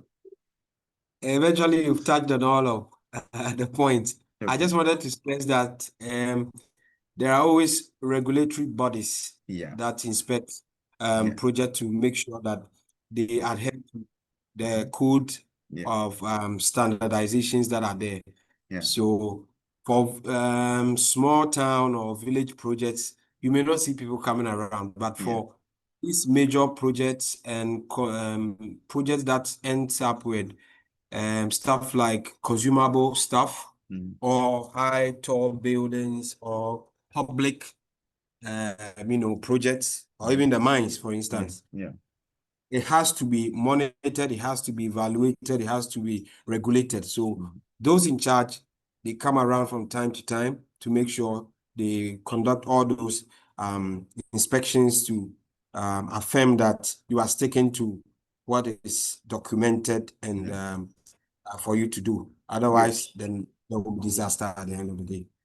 Thank you very much. Thank you very much. So it is very key. One thing I learned from the Chinese supervisors, my brother is a civil engineer, so sometimes he takes this community borehole projects and other civil engineering work, building projects, because he's not a big boy, so he doesn't have the financial muscle to bid for big projects. But the Chinese like his work, so they subcontract to him all the time when they get these projects. And look, the Chinese supervisor who comes to site every day, every day, I mean every day. Unless maybe on rare occasion, maybe it's travel, but do you know what they do? Even the cement that you are going to use, they come and check it, the quantity, they sit there. But Ghana, most of the people who are supposed to be doing this work, they don't come. They just make calls, or they don't even mind. They just go at the end of the day. But when we started the project, sometimes we are not on site. My brother is busy. He goes sometimes go and monitor the project and control the processes. And I've learned a lot from the process to become also understanding of many civil engineering terms and stuff like that. Now, what is that thing I've learned from the Chinese? They are very meticulous. Sometimes when we hear about China, we think that, oh, they are unscrupulous people, they are bad, they are all that. There may be some aspect of their thing that are not really very genuine or really noteworthy. But the Chinese culture, you know how Chinese conquered the world? They did not sit down. Chinese can work 24 hours and they will make sure people are working. And they monitor very well and they control the process. Whenever we leave our masons and other workers on site and we go out, you know what they do? Immediately, they would take some of the cement and sell to the community members or go and hide it, and later they will take it and go and sell. So we'll come back and they say they have done the concrete works and blah, blah. Meanwhile, the work will not be very strong at the end of the day. The concrete will be weak. So we said that, okay, now, whenever you use cement, keep the cement back on site. So now when we come, we're able to check how many cement they use, so they don't throw away the cement bag. They said sometimes they tell you they have given it to the community member. We said, no, keep the cement bags on site. So that way, our work begin to improve as part of our monitoring measures. But do you know what they did? Now they also got around that who can guess what they did to outwit us with that control measure? So I think Doc, I'm thinking that I'm thinking that like they will get in touch with some of the guys in the town to more or less like give them the bags. I mean, like if you have some of the bags, you just bring it in and they will just give you sell the cement to you maybe like at a lower price or something. Perfecto. They now have a warehouse of only bags. It's just behind the construction. Yeah. Cement bags, baby. I thought that's smart. Yes. You see, so this thing we are talking about is like something you have to iterate. You do and do again, and so these guys will come back and cement bags are on site, but the Chinese supervisor has a machine, a vibrator that he used to check the concrete after a number of days. After we cast the concrete, they check to see the strength. It can determine the strength, but we realize that the concrete still is not getting to the level of strength that we wanted, even though the cement have been used per. But when we go back to our drawing table, we are using 2:4, 1:2 cement sand ratio. So that is the highest level for even structural buildings. So how come we are not getting that for the concrete platform that we're creating for the borehole project? So we realize that, you see, you cannot stay on site from beginning. You will definitely go and eat. Sometimes you go to the loo, or you go somewhere. In a twinkling of an eye, the guys have a way of doing the thing you can see. So the Chinese brought another idea, and we sat down with him, with my brother, and then we said, okay, Chinese says, look, I have to be signing on the cement bags. Every morning, I'll sign something that is unique in Chinese. I'll write in Chinese, and I'll use a unique marker so that we can be able to determine whether they have be able to use that cement or not.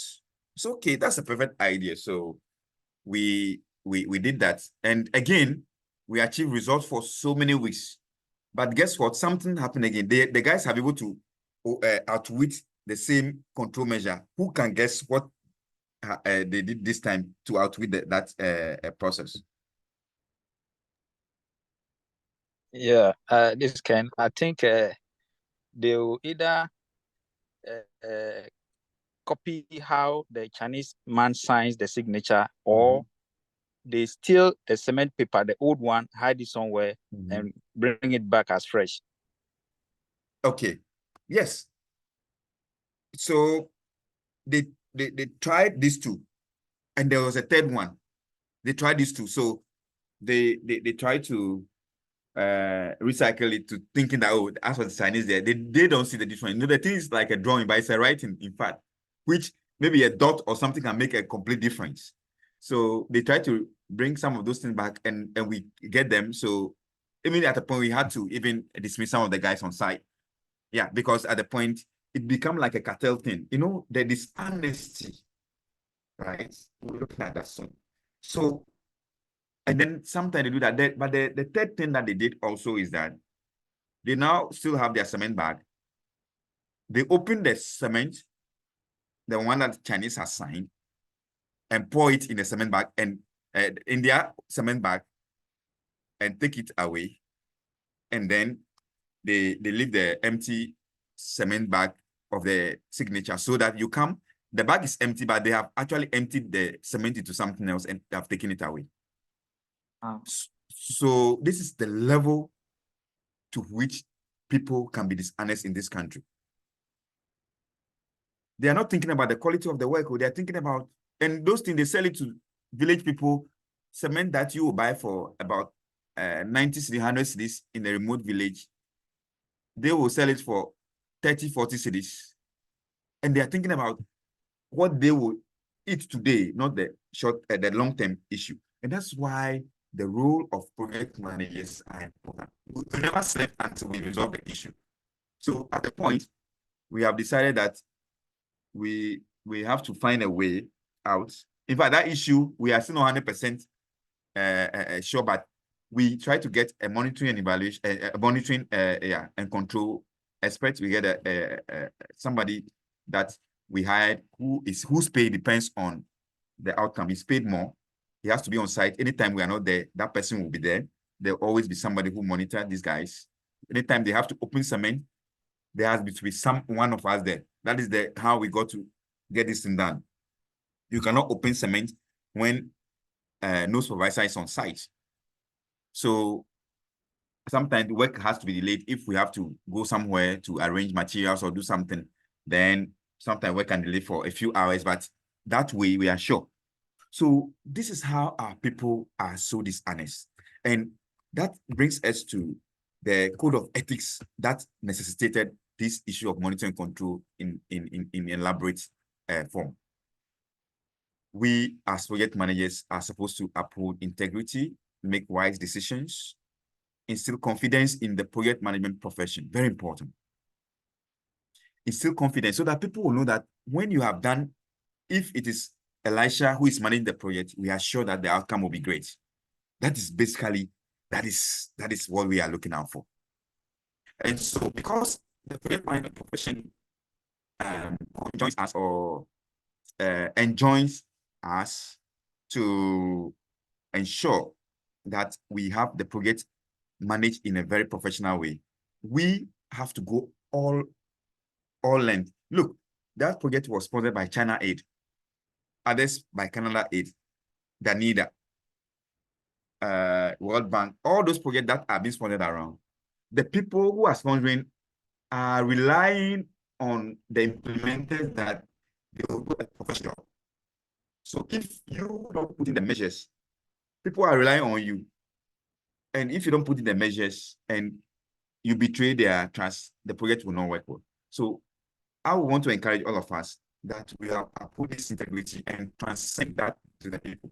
At the point, we had to meet all the team, the project team, and these masons, explain to them that this thing that whatever they do, they create big problems for us.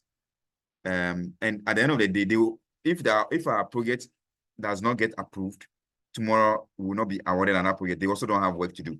We need to explain these things to them in a way that they see that whatever they are stealing today is their future they are stealing. Yeah. So what happens is that now my brother's project for the Chinese, they like his work because we have managed to put in control measures. Others don't, other subcontractors are not able to do that. So sometimes they will break their work and we have to go and redo that work. Because if you don't put in the right monitoring and control measures, you have a bomb at the end of the day.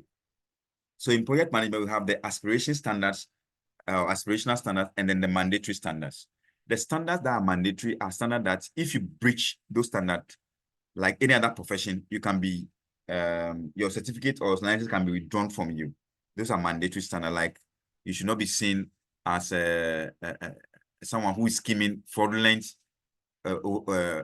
bloating budgets that can steal from the project, all those things.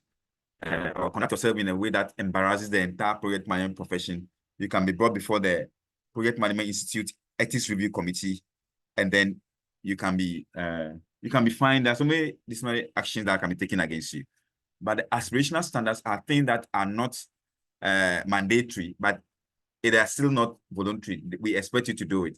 For example, make sure you go to sites in your PPE, provide a PPE for workers. When there's a community development project, go there and volunteer so that people will say, oh, wow, this people, you know, there are some professions, whatever they want to do, even for their family, they want to charge them. Even one of my brother is a policeman. When I asked him, people are encroaching on our land, family land, let's go, and he's not asking. When you scarce I can't know. He's now asking me, we have to get him some. I said, no, you are a senior police officer.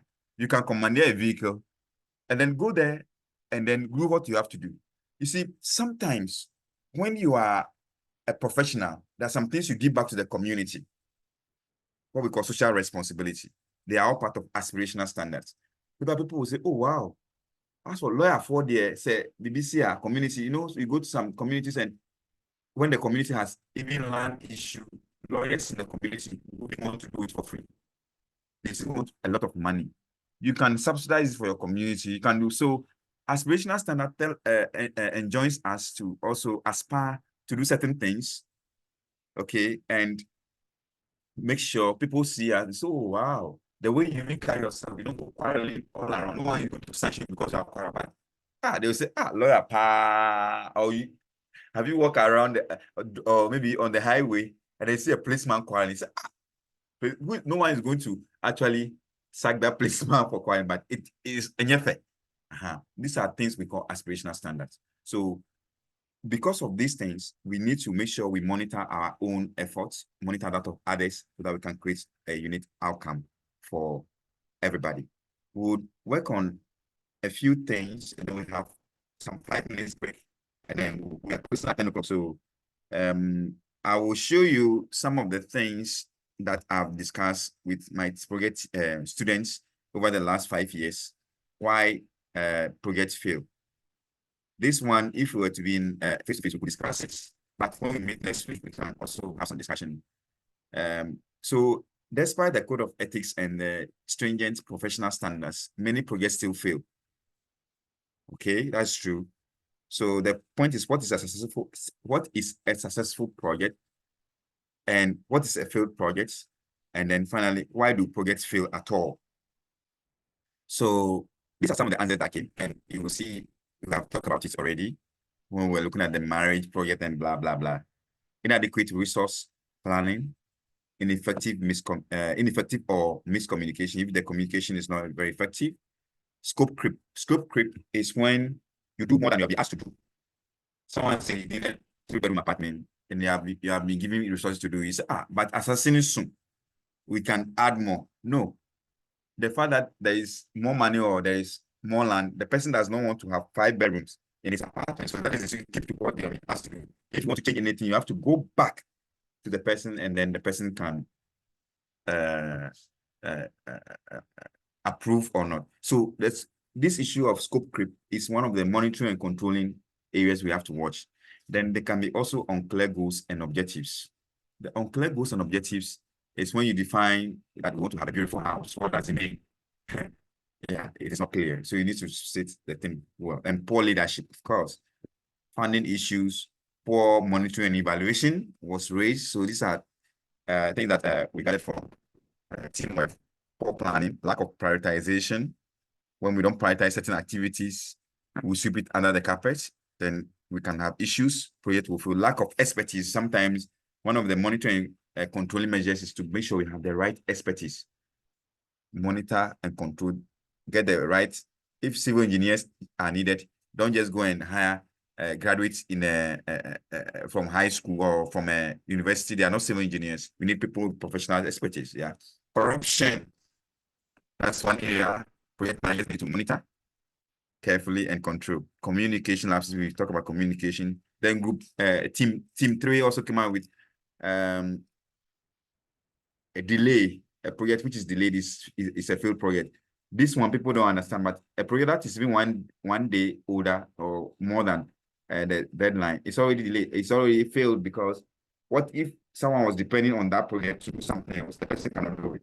So it's very important to. And it's political interference for political projects and even institutional projects. Some big people in the company or organization can be interfering. They may not release resources. They may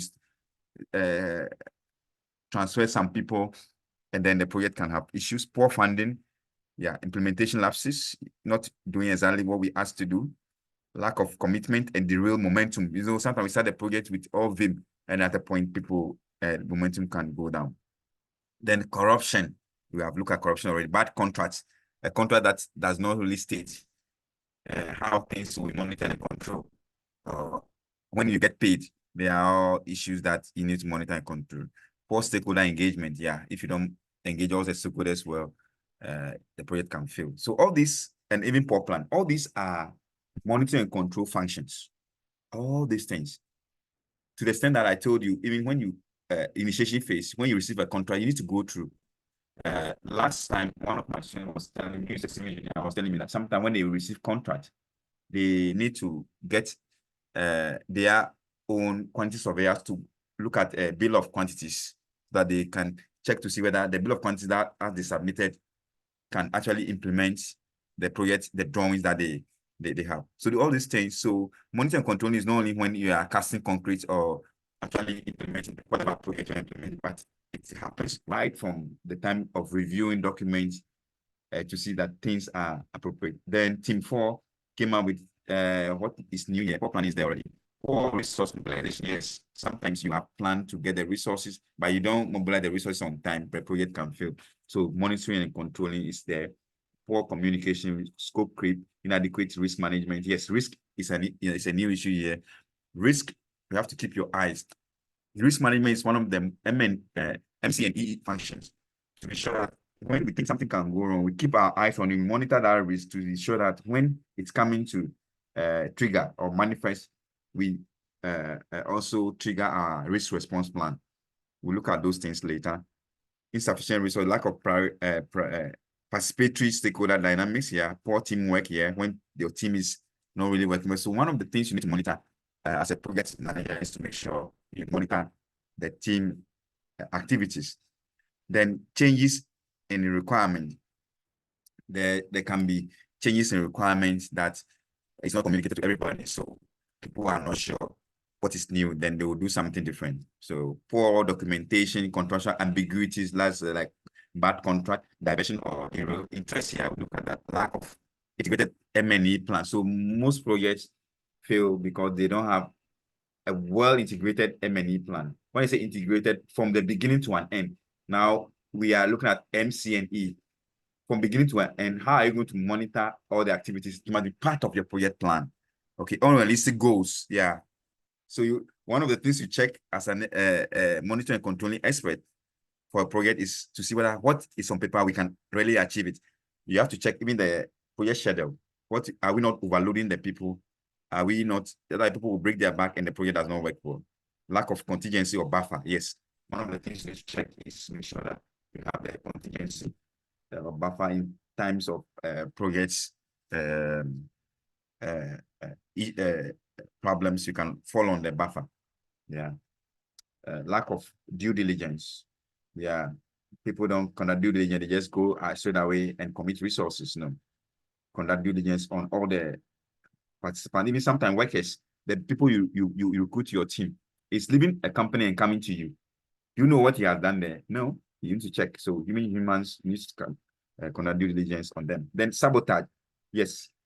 Because of sabotage, you need to put in real-time monitoring systems. People can just decide to sabotage the system because they have been sent by your enemies. They just want to do something bad. Then finally, Team 5, also issues of budgeting, poor budgeting can also cause a project to fail. So you have to keep your eyes on the budget to see whether the budget is adequate. Poor communication, lack of proper control mechanism, insufficient stakeholder engagement, unforeseen circumstances. That's the last thing we can talk about.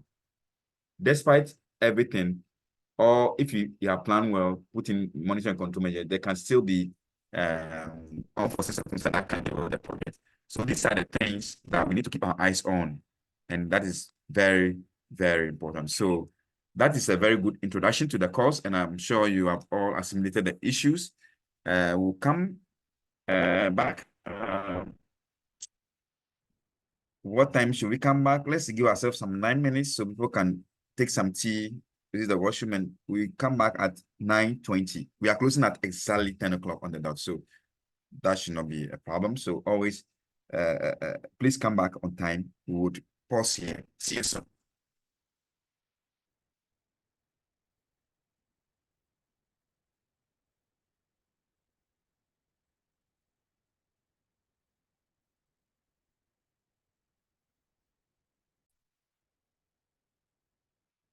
Okay. So,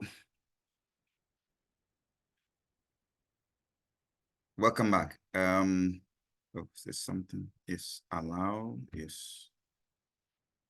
Okay.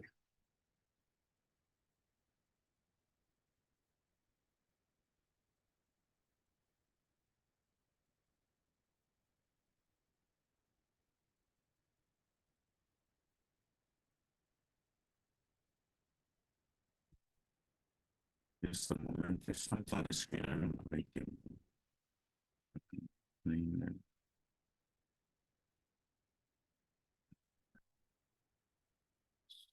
Notations. So now I have a tester.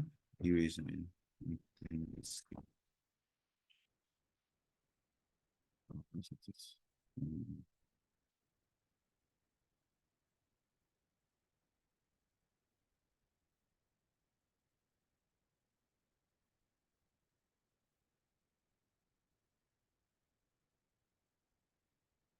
Okay, so the bottom line of everything we've been discussing so far is that the success or failure of any project depends largely on how the process is monitored and controlled. I remember that question that came maybe from Harry. I remember well about who how come we can have project that at the end of the day they fail and all that. Most projects have not been properly monitored and controlled. And so those projects that are well done, those monitored and controlled properly. I remember during one of my projects training visits in Germany, I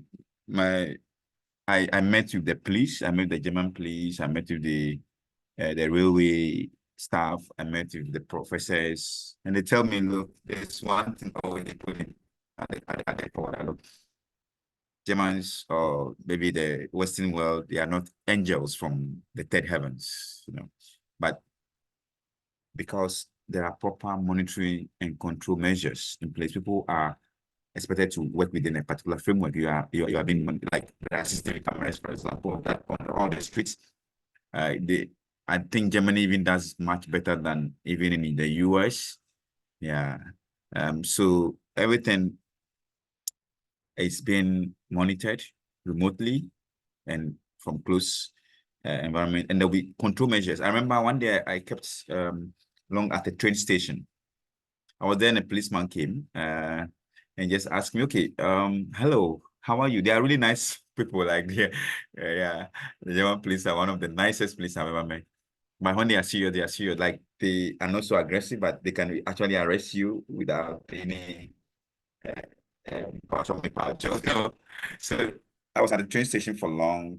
So he came around and just asked me, okay, who am I and where am I going? And so yeah, I'm waiting here for a friend who is arriving on a train from somewhere because we have a program. And so okay. And he apologized that he shouldn't be offended. He's only concerned because they've been monitoring all the train stations, and they realize I've been there for long, and trains have come and gone to all the destinations possible from that stop.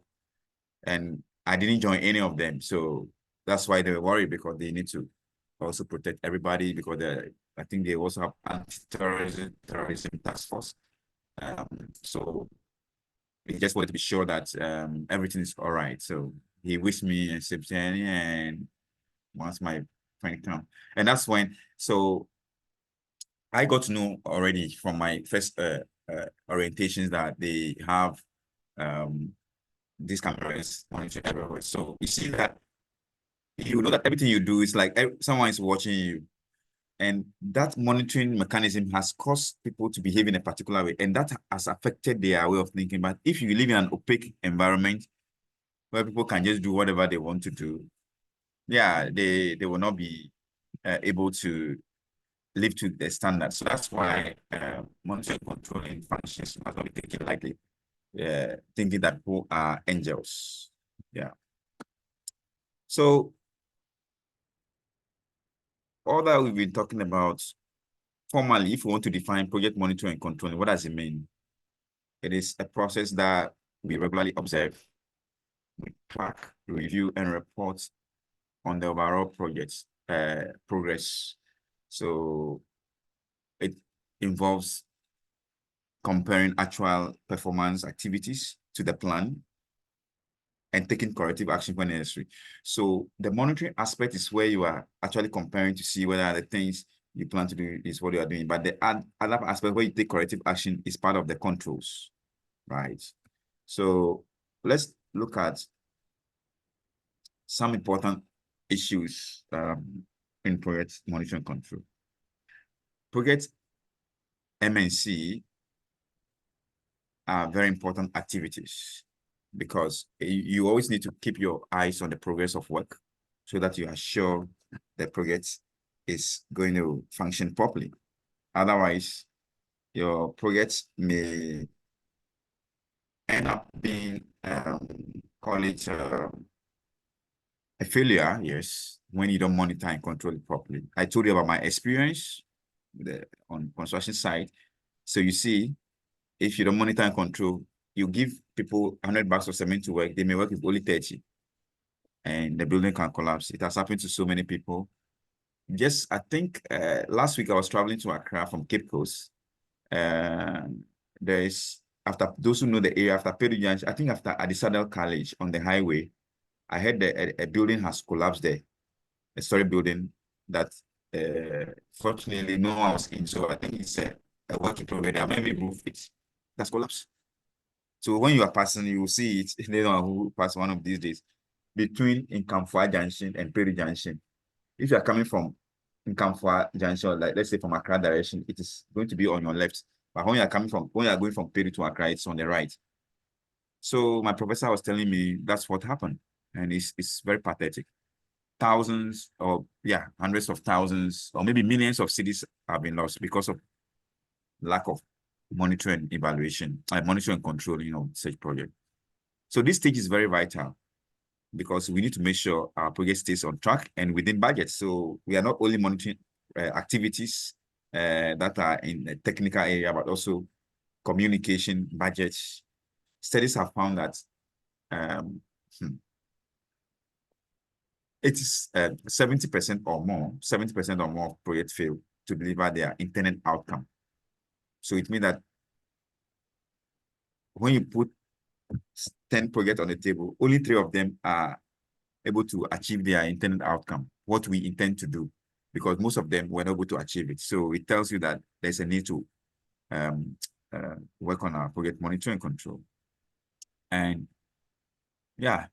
but when a proper management process, when we talk about a monitoring and control process, of course, is in place, this number drops to about 20% or below. What it means is that you can reduce the number of failed projects 7 out of 10 to about 2 out of 10 if we're able to put in proper project management and control systems in place. But let's try to distinguish between monitoring function and controlling function. Remember, you still can always ask questions or add or take away something that you think we can learn something new from. Monitoring is basically regularly observing and tracking the progress to see whether what we are working on is ideal, it is what we intend to do. It involves collecting, observing, and analyzing. So you need to collect data, right? And information about the various aspects of the project continuously. Data collection later we'll look at qualitative and quantitative data and all those things. Yeah, but it's important to be able to check to see. So you don't just collect the data, you just look on and say, okay, this is like as if you're a spy. So there's the difference between monitoring and spying, right? You are monitoring because you want to achieve certain outcome. Spies are normally just watching and recording, and then maybe they like Anas Arabia, and that's not how we are supposed to be doing our monitoring.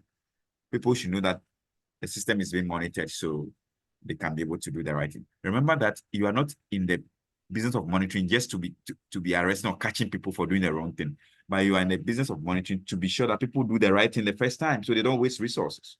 Imagine someone you look on and the wrong thing is done. You may sack the person, but what happened to the resources that have been wasted? Okay, so it's very important that we keep our eyes on it. So when you are observing, you need to analyze to see whether things are going right or wrong, whether what we plan is what we are, do we have the required amount of materials on site? Did we employ the right person or the number of people we wanted to employ? All these things. Has the cash hit the account from the sponsor? Do we have funds to proceed with that? So there are so many things that we need to really work on as project managers, which will help us to continuously progress with the project. And that is the monitoring function. So activities involved in monitoring include the track the milestones and deliverables. So when we talk about milestones, they are the major stages or phases in the project that are worth celebrating. That's a simple way to define milestones. For example, if it's the wedding project, let me come back to this project. I think it was an important discussion today. One milestone is that you have probably met a potential husband or wife, material, 72 yards, and then you are willing to go ahead. Number two, that you are going to do Kokoko, and then the family have agreed. So the lady and the gentleman are now able to hold their hands in public. Number three, that the drinks you've collected, you have bought all the drinks and other is there alimony, things that you have to use for the marriage. Then you number four, maybe the day of the wedding or the agreeing on a date. Yes, that's also another milestone. The day of the marriage, and then everything is done. So you see that there are phases. If it's a building, you can talk about identifying the land. You can talk about foundation. You can talk about the main structure. Talk about roofing, plastering, and painting. You can talk about finishing. You can talk about landscaping. So all these things help us to work on the progress. So these milestones, we have to keep our eyes on it, that each of them is progressing as planned. You also have to check the timing, the timelines, that whatever we plan doing, we are achieving it as planned. So that is it about the progress monitoring. So you have to ensure that all activities are on track. Okay, activities that are performed must be performed to the letter.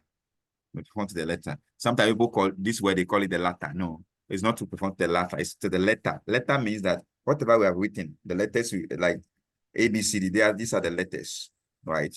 Yeah. And for those, it's not in English class, but you know, at the master's level, certain things we need to start correcting them. We have only one English alphabet. We don't have alphabets, only one. The alphabet is made up of letters. So there are 26 letters in the English alphabet. There are so many letters in the Chi alphabet, in the Ewe alphabet. So every language has only one alphabet.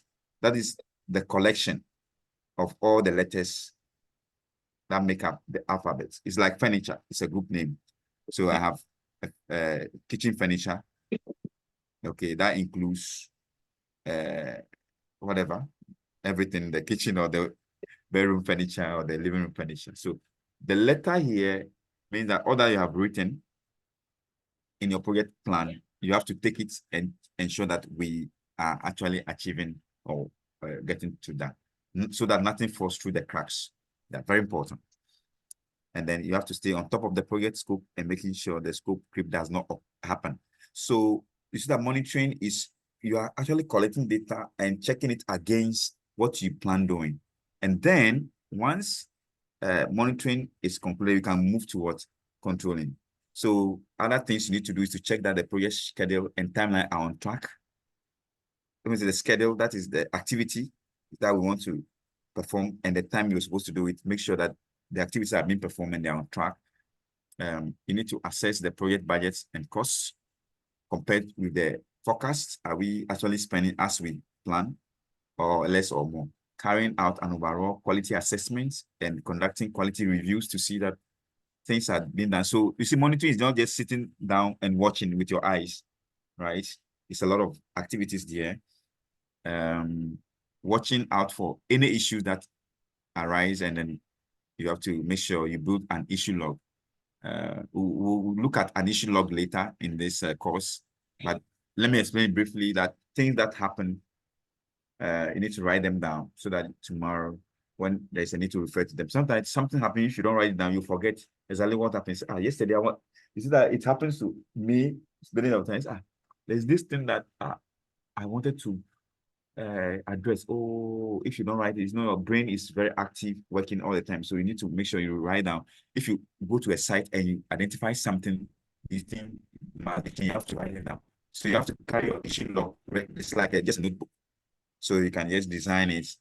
This is the issue. What must be done? Is someone working on it? You can even data trace. You can have a notebook called the issues log. So when issues are done, when issues are identified, they are lodged into it. And then when they are lodged into it, you follow through to see whether the issues are being resolved.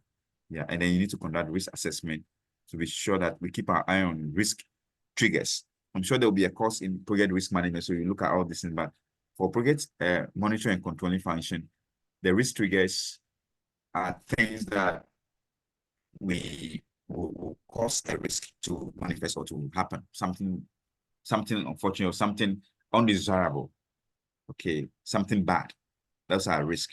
So we need to make sure we keep our eye on it. It could be lack of funding. There's so many projects that did not meet deadlines or have been stagnant because of funding. The funding sources have not been properly monitored. We need to keep our eye on it to see. Because sometimes we will spend the last penny before we now go for another one. No, once about 60 to 70% of the monies are used, you must make sure you make requests for additional funding before the time comes, before you get to the time that all the funds are depleted.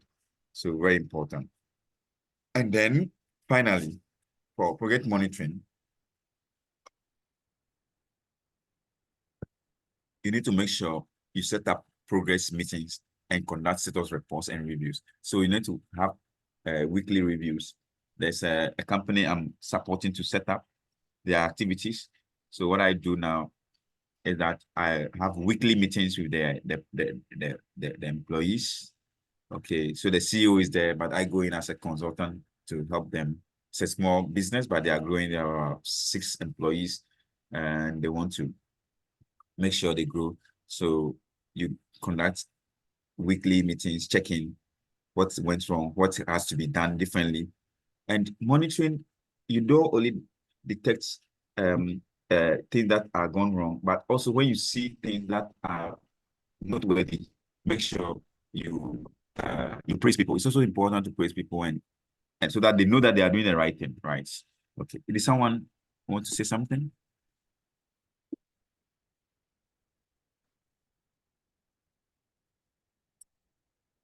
Okay. All right. So we continue. So that is it about monitoring. Then controlling. Controlling is the second stage after you've monitored and you identify issues, you can take action. So controlling is more action oriented. Now, controlling is not only done when you see problems, but it's also done in such a way that you avoid the problems in the first place. So controlling, the overall goal of controlling is to make sure that the project stays on track and meets its objectives. So one of the ways you can control things. You have the proactive measure and then reactive measures.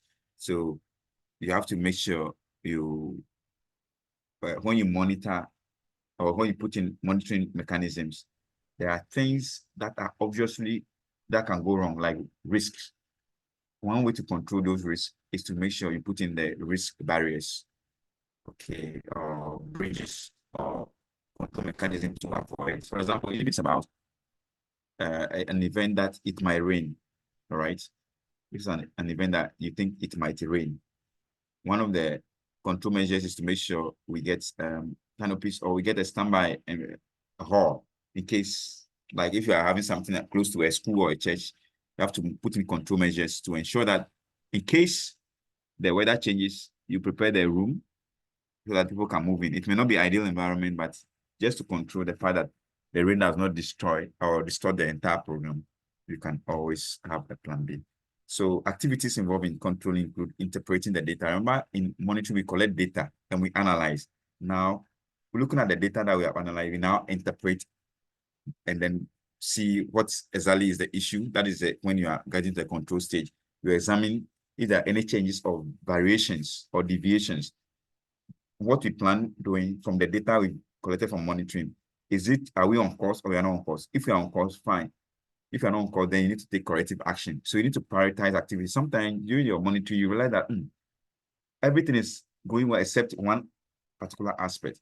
So you have to go for that one and then you prioritize it and make sure you keep it in line with the others. Then you make decisions about the best course of action, delivering an updated, you have to deliver any updated documentation, such as revised project schedules, scopes, and the budgets. So when we talk of updated documentation, it means that when there's a need to change something, maybe we started the project, initially we said 3-bedroom, but at a point we also had, we said, okay, because the land is big, we can have an additional boys quarters, or maybe let's increase the numbers to 5. That is a scope variation, which must be taken through what we call integrated change control process, which process means that you have to make sure you engage all the stakeholders that are involved, the sponsor or the owner of the project, the engineers, the accountants, anyone who is connected to that decision must be involved. And when they are involved and you change it, it becomes an updated scope statement or scope plan. Or if it is about schedule, we intended starting the project and completing it within 3 months, but later we realize that the 3 months is not adequate, so we make it 5 months. Or maybe the 3 months, we realize that we need it already by end of October, so we have to do it within 2 months. Anytime there's any change in schedule or schedule, we must also update everybody so that everybody's aware.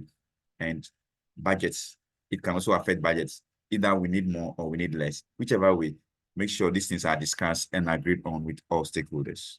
Then, finally, you also need to inform and negotiate with key stakeholders as needed throughout the project. When we say information and negotiation, it means for sure that the projects, sorry, something happened to this.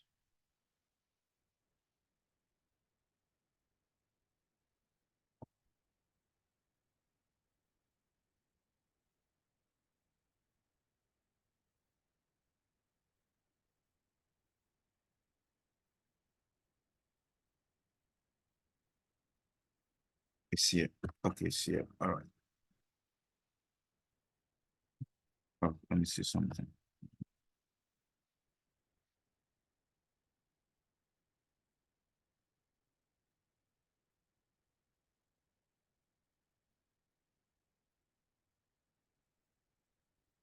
All right, yeah, informing and negotiating with stakeholders is important because anytime you want to change something or if there is a need to do something, you have to inform everybody, you negotiate for a change. So the project manager's role also includes that of a PR, right? So it's very key. We have to make sure that it's done. Then there's a system that helps us in project monitoring and controlling. what we call the Kanban system. The Kanban. Kanban is a Japanese word which talks about, let's say, visualization or card, like notice board kind of system, so that everybody knows what we are going to do. So Kanban system enables visual display of all the activities. So when you go to the project site, there's some sites you go, everything is there, daily activity. You go to some restaurant and it will tell you what is best or what is the biggest on their menu today. They write it sometimes with chalk. Those are the Kanban system. So that people are sure, people are aware of what is happening on site today. It's not like, Charlie, and what are we going to do? People are not aware. It's not good. So it is important to get things done. In the past, they used to have cards. So they push this card. If this card, they will write activities on the card. So activity 1 on the card. So today when you go, we are coming to cast the concrete on the foundation concrete. So when you go, everyone is prepared. Okay, before even the briefing, everyone knows about it. So if you have this thing visually displayed on what you are doing on the project, it helps people to know whether we are actually doing it or not. So we can easily identify variance. Variance identification or variance basically is the difference between what we plan doing and what we have done. For example, if we are supposed to spend 30,000 on the foundation, and then we are done, we'll compare that budget with the expenditure. Maybe we spend about 42,000 of the 30,000. So we have a variance of about 12,000, which means that we have overspent. Or that becomes what we call a negative variance anytime you overspend. But it can be a positive variance where even though you buy 30,000, you're able to do it for with 27,000. There's a savings of 3K, but making sure you don't compromise quality. So variances can be time variance. That is when you intend finishing a task, but against what time you have actually completed the task. So they can have variance in various form. Your work is to make sure you identify variance and you take action to resolve the issues. So this process of monitoring and controlling is performed throughout the life cycle of the project, as we explained earlier. So this is a typical Kanban system. I use Trello for this Kanban system. Trello is one of the softwares I use to manage projects. So you can have a system where you have a backlog. Backlog activities that are overdue. You can call it backlog, call it overdue activities. The activities that you are doing, you can list them, and activities that are completed for review, you can work with them. Then we have activity that you have completed. So this is someone's way of naming it. You can also decide to name it differently. Let me see if I can quickly show you this. I think my Trello board is here. Let me see if it's working. That's my Trello board. So I think you can see it. So you can have backlog. You see RMU proposal I'm supposed to write. I've not written, but assuming I have completed this RMU proposal, or I've started using it, I can move it. So these ones, they are movable. They're like flashcards. You see, I've moved it to design. Okay, so it's now under design. Or assuming I'm currently working on it, I can come and add it to doing, right? Okay, so it can be here, or when I've done it and I'm testing it to see, let's say, evaluation, that is testing. You can also change the name of these things on the Trello board. So this is the dashboard that helps me to keep eyes on my projects that I'm working on. This is a free app. I don't pay anything for it. They also have paid version for all the apps, but the free versions are also there for those who need it. And then when it is done, yeah, you can bring it here. You can reduce the number. So you see that it congratulates you automatically when you bring anything to done. Okay. If you think you are done, but after evaluation or during the testing stage, you see that the work, that particular work is not done properly, what you need to do is that you bring it back to doing. It means that it has to come back here. So it tells everybody who is watching that this work has to be done again, right? So this is one of the tools that we can use. Maybe when we meet on the last day, if there's time, or maybe another time, the course of the weeks when you are free, we can, or on your own, you can try your hands on some of these this work. So let me send it back to backlog because something I should have done long ago that still outstanding. Okay. We're closing soon as planned. Yeah. So these are ways you can easily check. You see, we call it Kanban because it's visually displayed so people to really see. So there are some Kanban, but this is another one to do, doing, and done. And you see the things have been moving, like the RME proposal have moved from one point to another. We call it the card, okay? And all the things that I have within the each session, let's say to do is a list, doing is a list, done is a list. So these are sessions, we call them the list. So the card can move from one list to another depending on the state of the activity. So you have to write the activity. And then we have the board.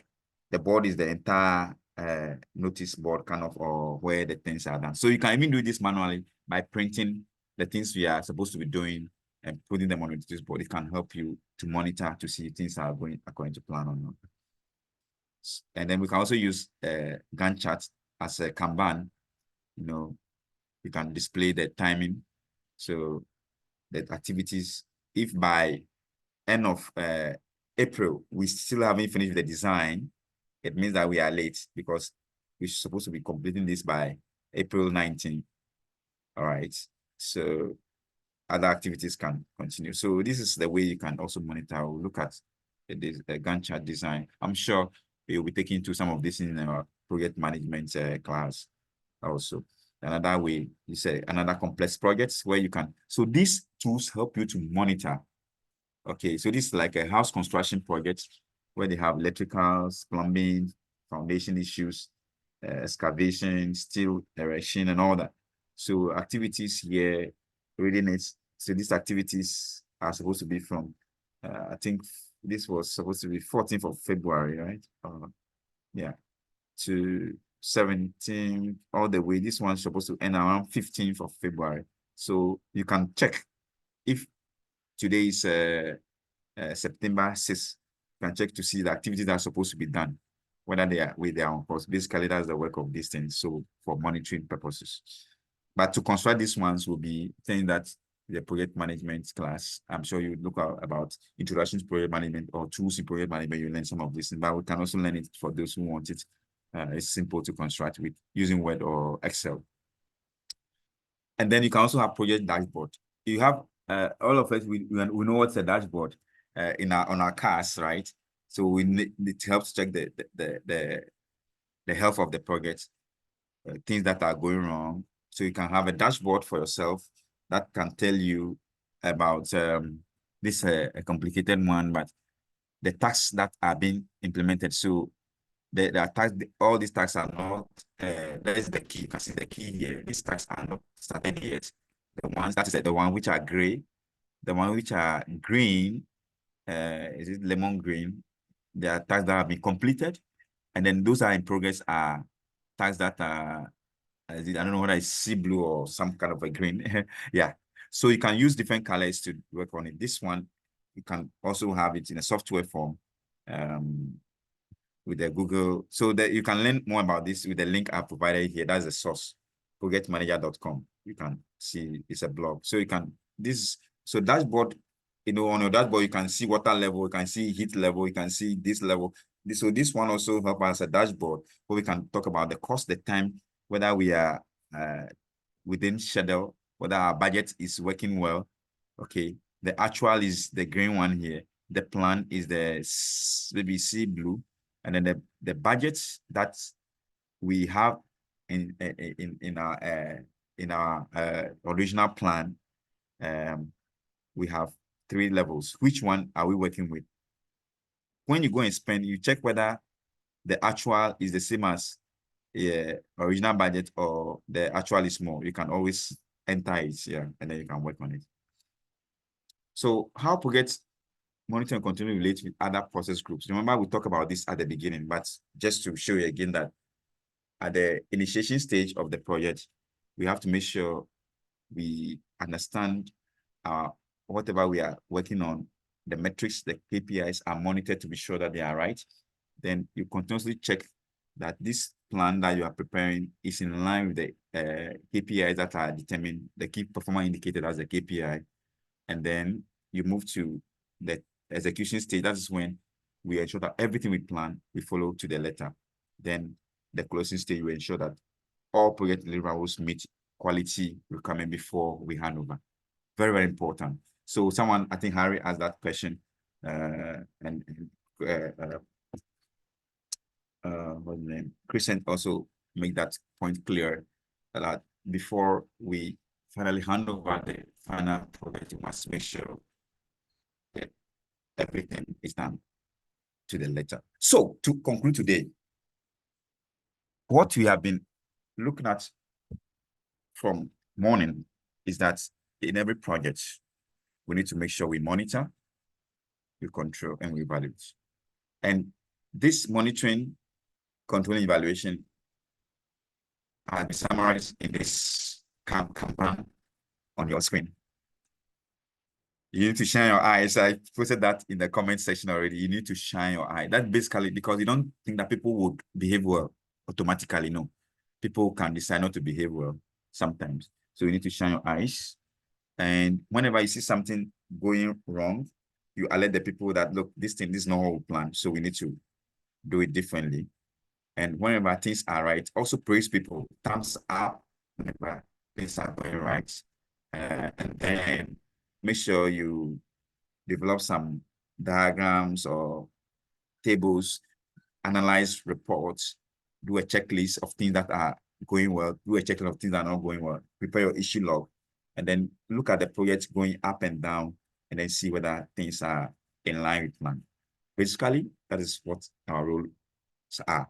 And in M&E, sometimes you are not the one going to do this work. Maybe you may have M&E officer to check. But in projects, make sure we always add additional tasks or responsible of controls. There are positive controls and negative controls. We'll look at it later. But as the tip of the iceberg, the positive controls are things that we put in place that so that we are able to achieve the things we plan to achieve. But negative controls come in when the things didn't go as planned, then we have to take corrective action. So we're looking at real work corrective action and other things as as we progress in this course. So on that note, I want to thank you very much for your time today. And then if there are any feedback, how much you like the session, whether it meets your expectations or other things you want us to do better next time, or whatever, you can share your experience and your feedback in the next 5 minutes, and then we can all leave this platform. Thank you very much. Hello, sir. Hi. Hello, Yes, please. Yes, sir. Please, I want to ask a question. Yes, please go ahead. Okay, sir. With the Kanban boards, can we use the Google Calendar as a tool for it? Yes, so you can use Google Calendar for the schedule, the activities, for right? the schedule. Yes. Okay. That's a typical Kanban board. Yes, you can use that. But a key concept about Kanban board is that it should be visible. So when you have, if you are planning with Google Calendar, you must make sure your other team members also have the same calendar. So when you change something, they can see it. And also, you can occasionally, or not occasionally, regularly, you print the day's plan.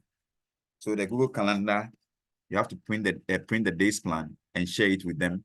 It can be on a notice board, or if you all agree that it will be on a screen, you go to banks and you see FS rate and other things on the screen, and those things, the interest rate and all that. That's a typical Kanban board. Just so that no one is asking questions, but we all know what is going on just by looking at it, what's happening on the screen. Is that right?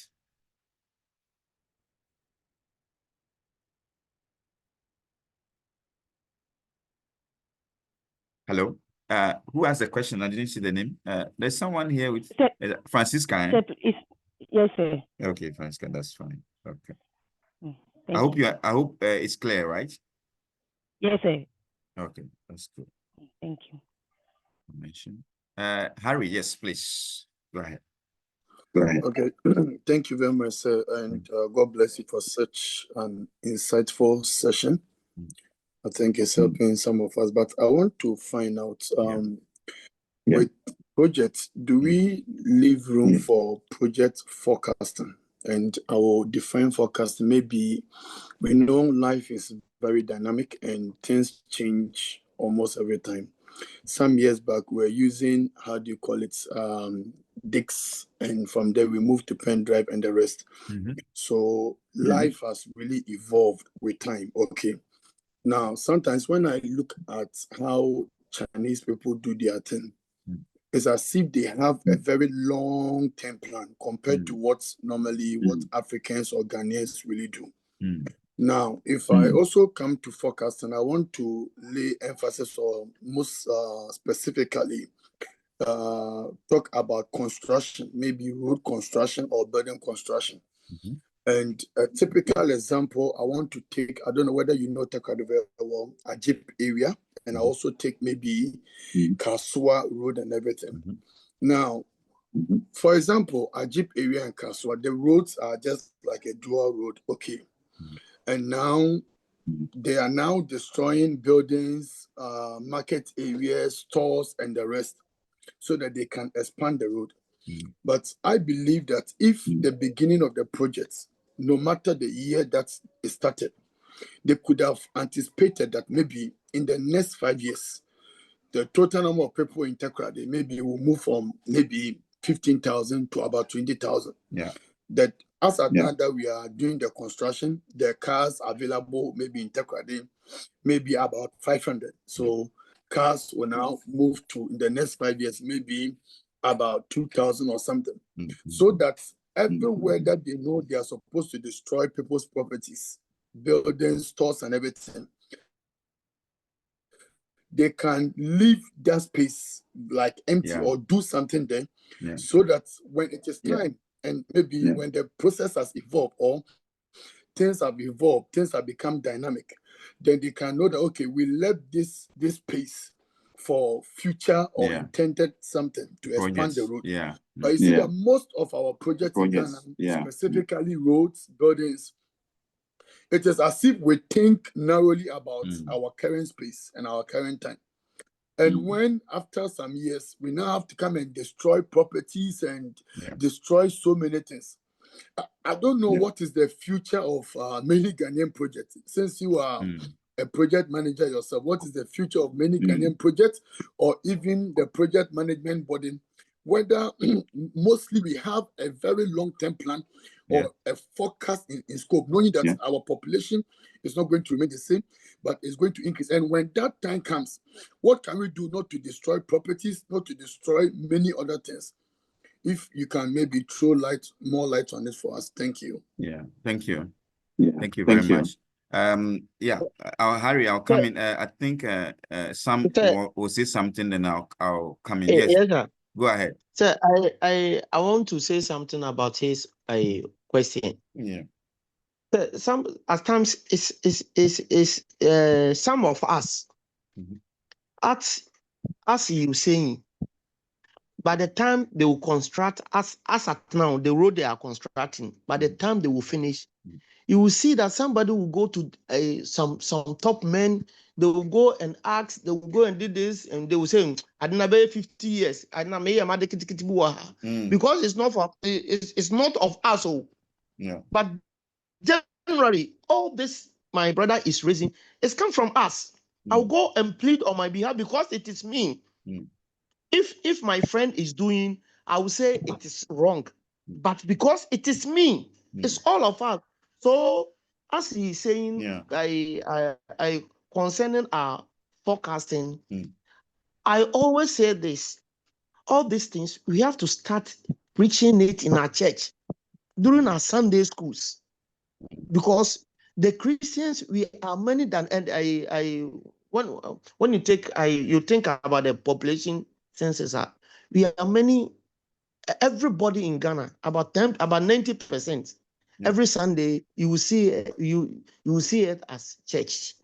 So my little advice is that we have to practice. Last time I told my pastor, so say it is says here no ope bibi now de IT by a Sunday school for IT kakra basics.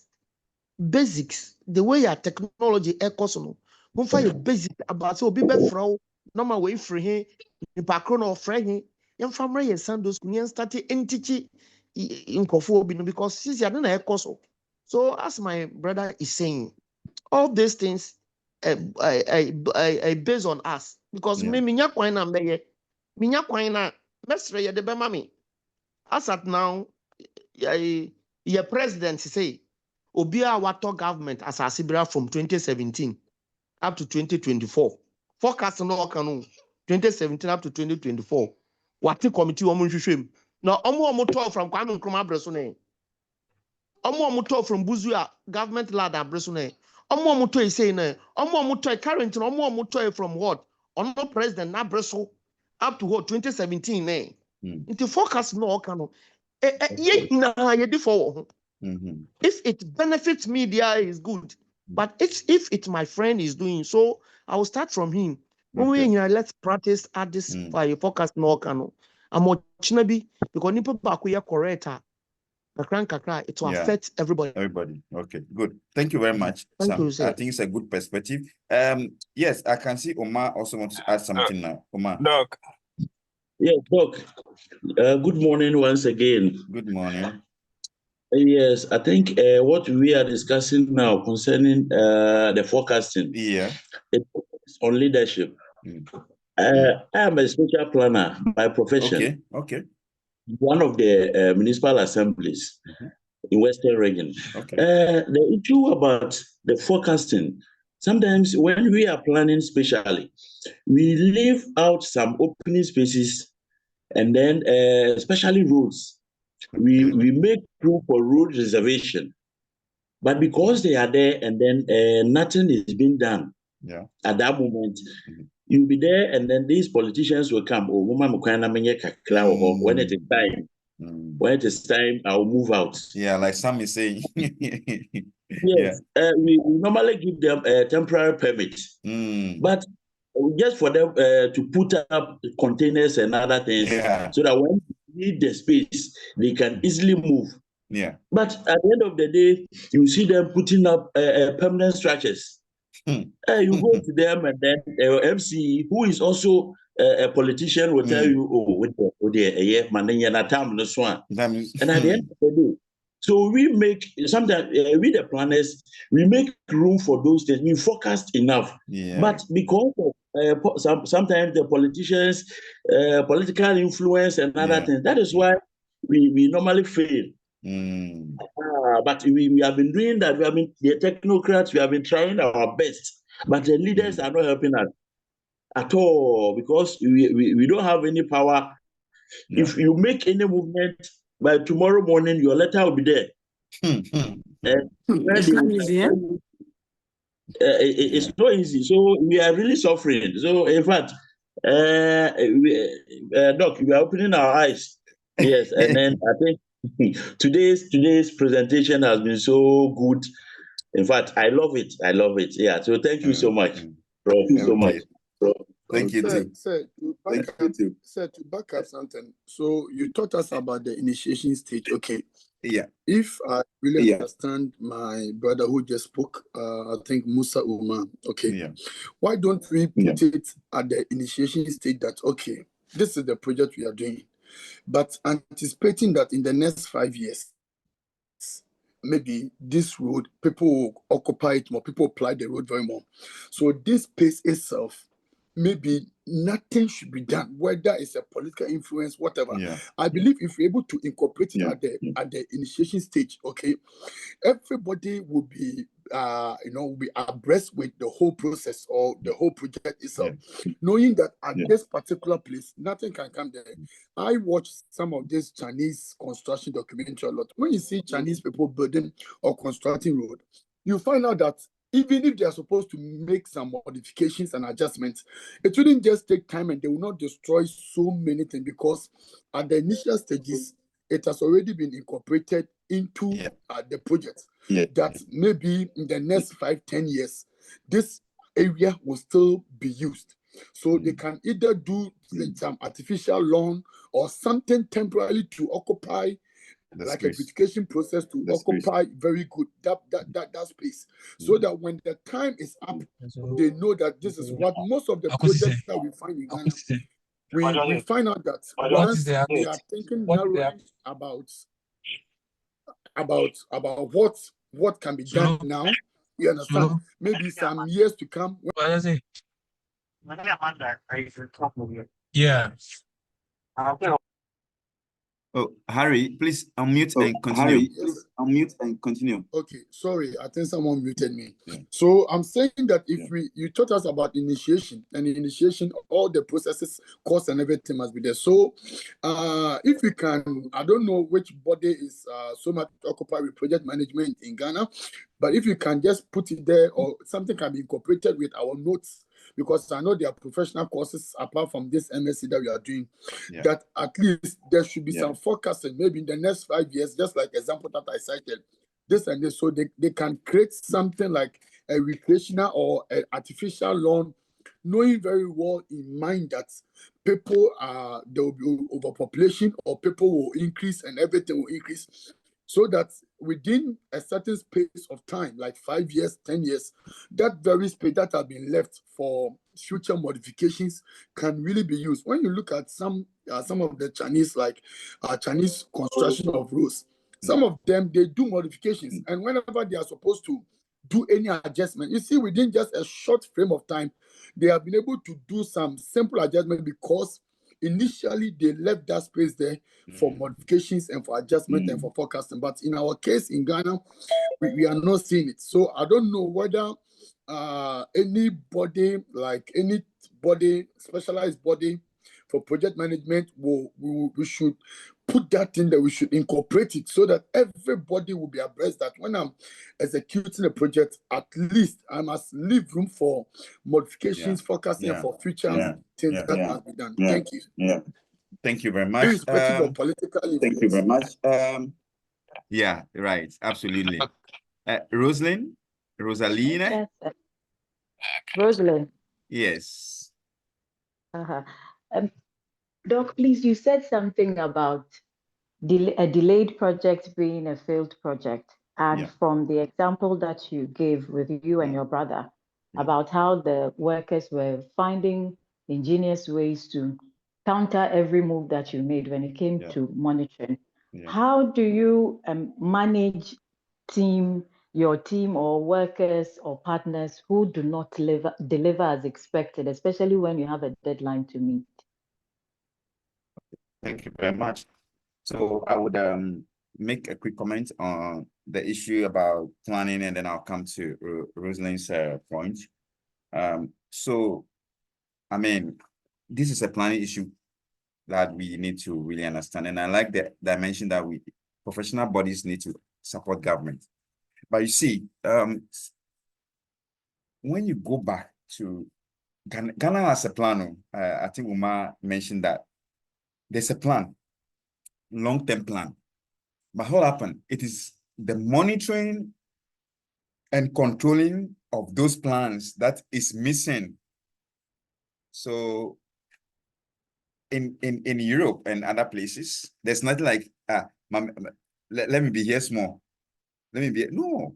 To the extent that the Ghana law says that when you give a space to somebody and they stay there with their family for over some years, they may not even stop you from taking them away. So the same way in roads and other things. In European system that I see, as well, I always speak to German system, which I understand a bit more. Once a road is a road, it's not like Minister Basi and no, it's a road and it's a road. You cannot do anything there. Okay.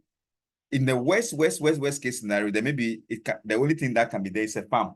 Even that, the reason why they don't allow it is that when you start a farm, then so it's a farm there. I need to build a small warehouse where I can I can keep the produce. Before I realize, oh, then let me build a small place for the security man who will be watching over the farm. You see, because of this thing, they avoid it. So there are some ways that we have to avoid some of these things. Planning is important, like the Chinese system, and I also know about the European system.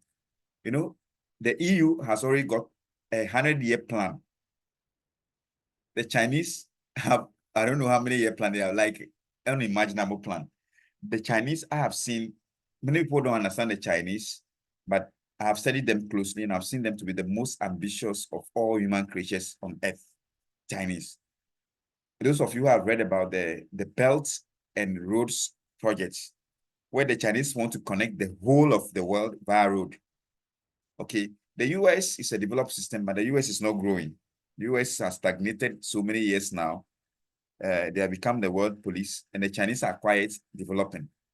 So the US is always fighting China because the Chinese are proactive. And anytime I listen to the German critics, the political critics, they say that our leaders are sleeping when the Chinese are building. The Chinese build day and night. I remember when the Chinese started the Kaswa Winneba project, they were working in the night. They had lights until government stopped giving them money. Then you see that you don't see the night work again. Then it's even stalled. So the good news about all this thing is that we have a plan. And that plan is most of the time you say that we even refer to Kwame Nkrumah's plans. Even now, you see, so those plans are there. The N1, which is the road from Alubo to Aflau, that road that connects Cape Coast, Takrady, through Winneba all the way. That N1 is ECOWAS highway.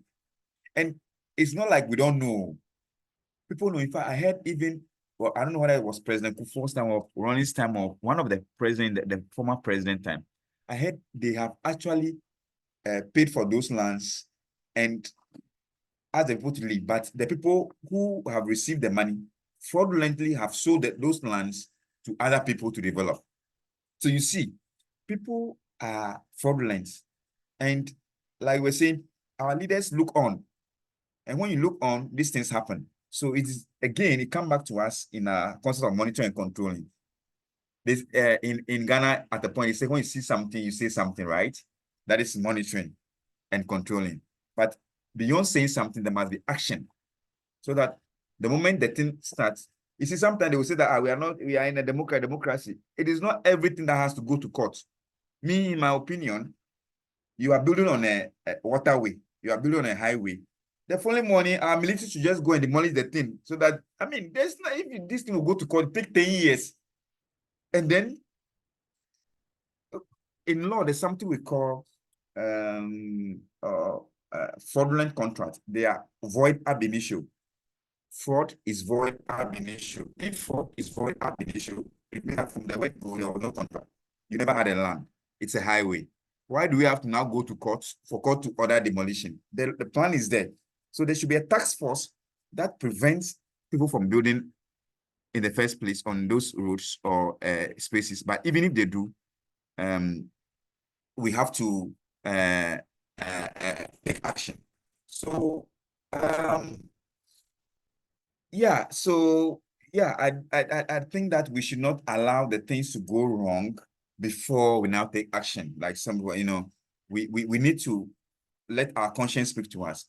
I tell everybody that I've been to Germany about 25 times in the last 12, 13 years. And one thing I've learned from the Germans, the majority of the young people are not going to church. If you go to their churches, they are empty. The pews are empty.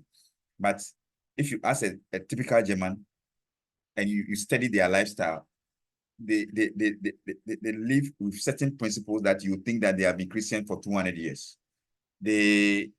As I said, they are monitoring and controlling mechanism that has shaped their way of thinking. So they behave well. You see certain things in them. After Hitler regime Holocaust, many people have decided to now learn and behave in a particular. So Germans are sensitive to abuse and those things. Everybody will be looking at you as an outcast if they see you building on a river body or along the drains, and it won't take 2 days for that thing to be pulled down. Yeah, and then you get arrested. You know what they will tell you when the police arrest you? They will tell you that they are protecting you, because if you are building on a highway and a articulated car is passing, won't you die? Your children may play on the highway. Okay, so they are protecting you. So, ladies and gentlemen, let's think about this. Is a very important issue that has been raised. But as we have all seen, it is an individual thing. That is, we are the ones going to be presidents, ministers, and some of us are already in political positions. Let us try to convince people that let us have a collective work environment so that everybody can have a good feedback. Just 1 second, let me check something.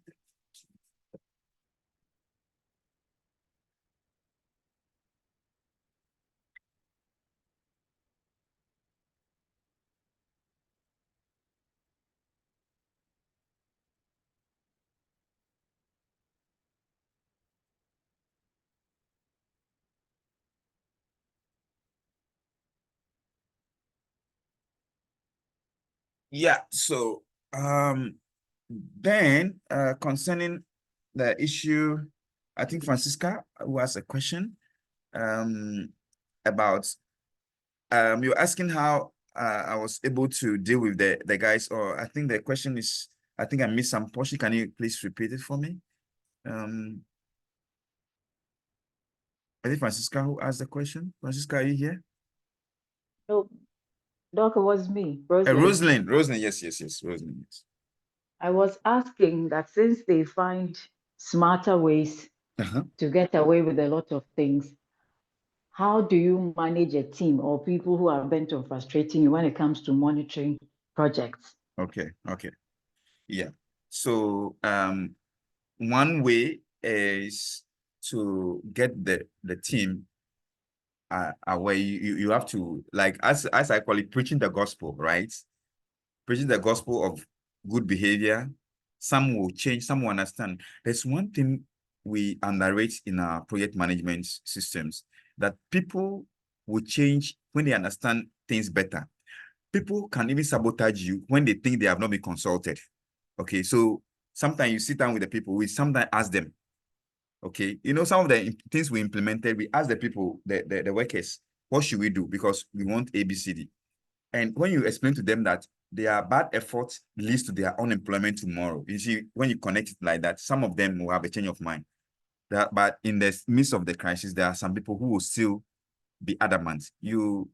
Sometimes one of the controlling measures is to dismiss people. Sometimes we prosecute people, right? Sometimes people, there's something which are high level of fraud. People will be prosecuted. I remember the last time one site foreman managed to steal up to over 200 bags of cement, you know.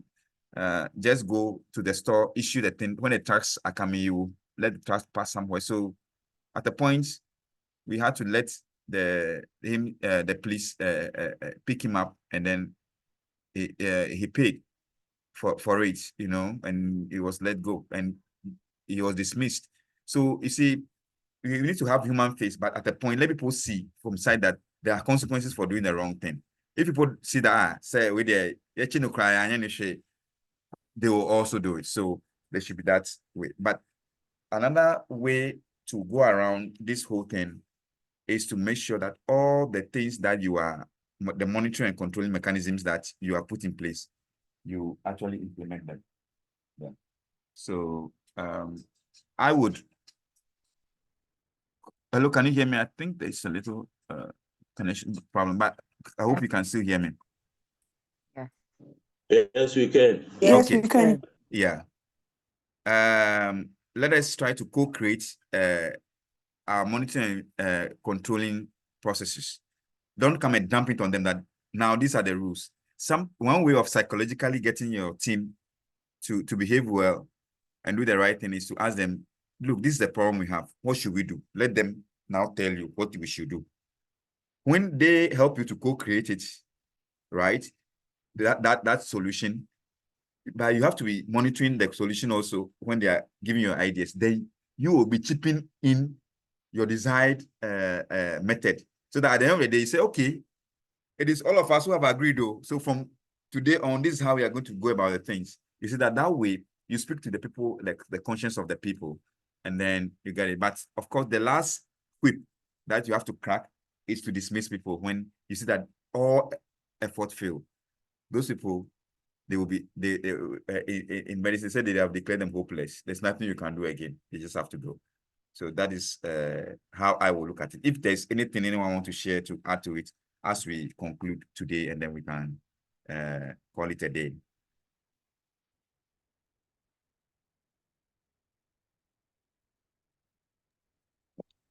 Yeah, Doc. Yes, please. Amos. Yeah, so my own is not to add up or to ask a question. I just want to put an information across. Okay.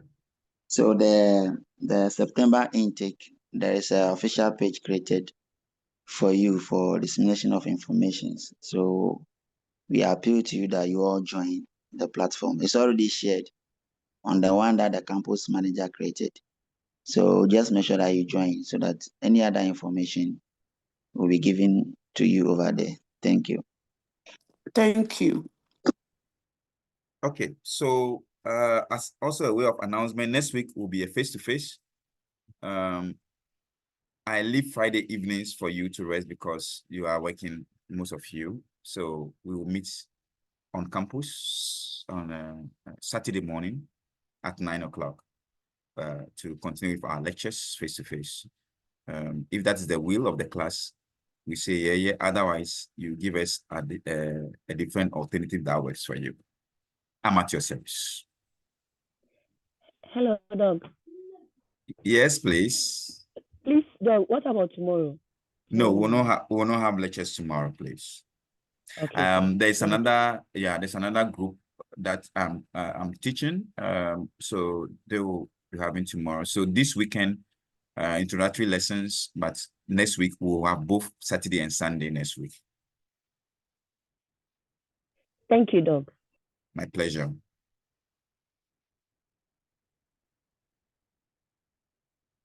Okay. Thank you, Doc. Bye-bye. Bye-bye.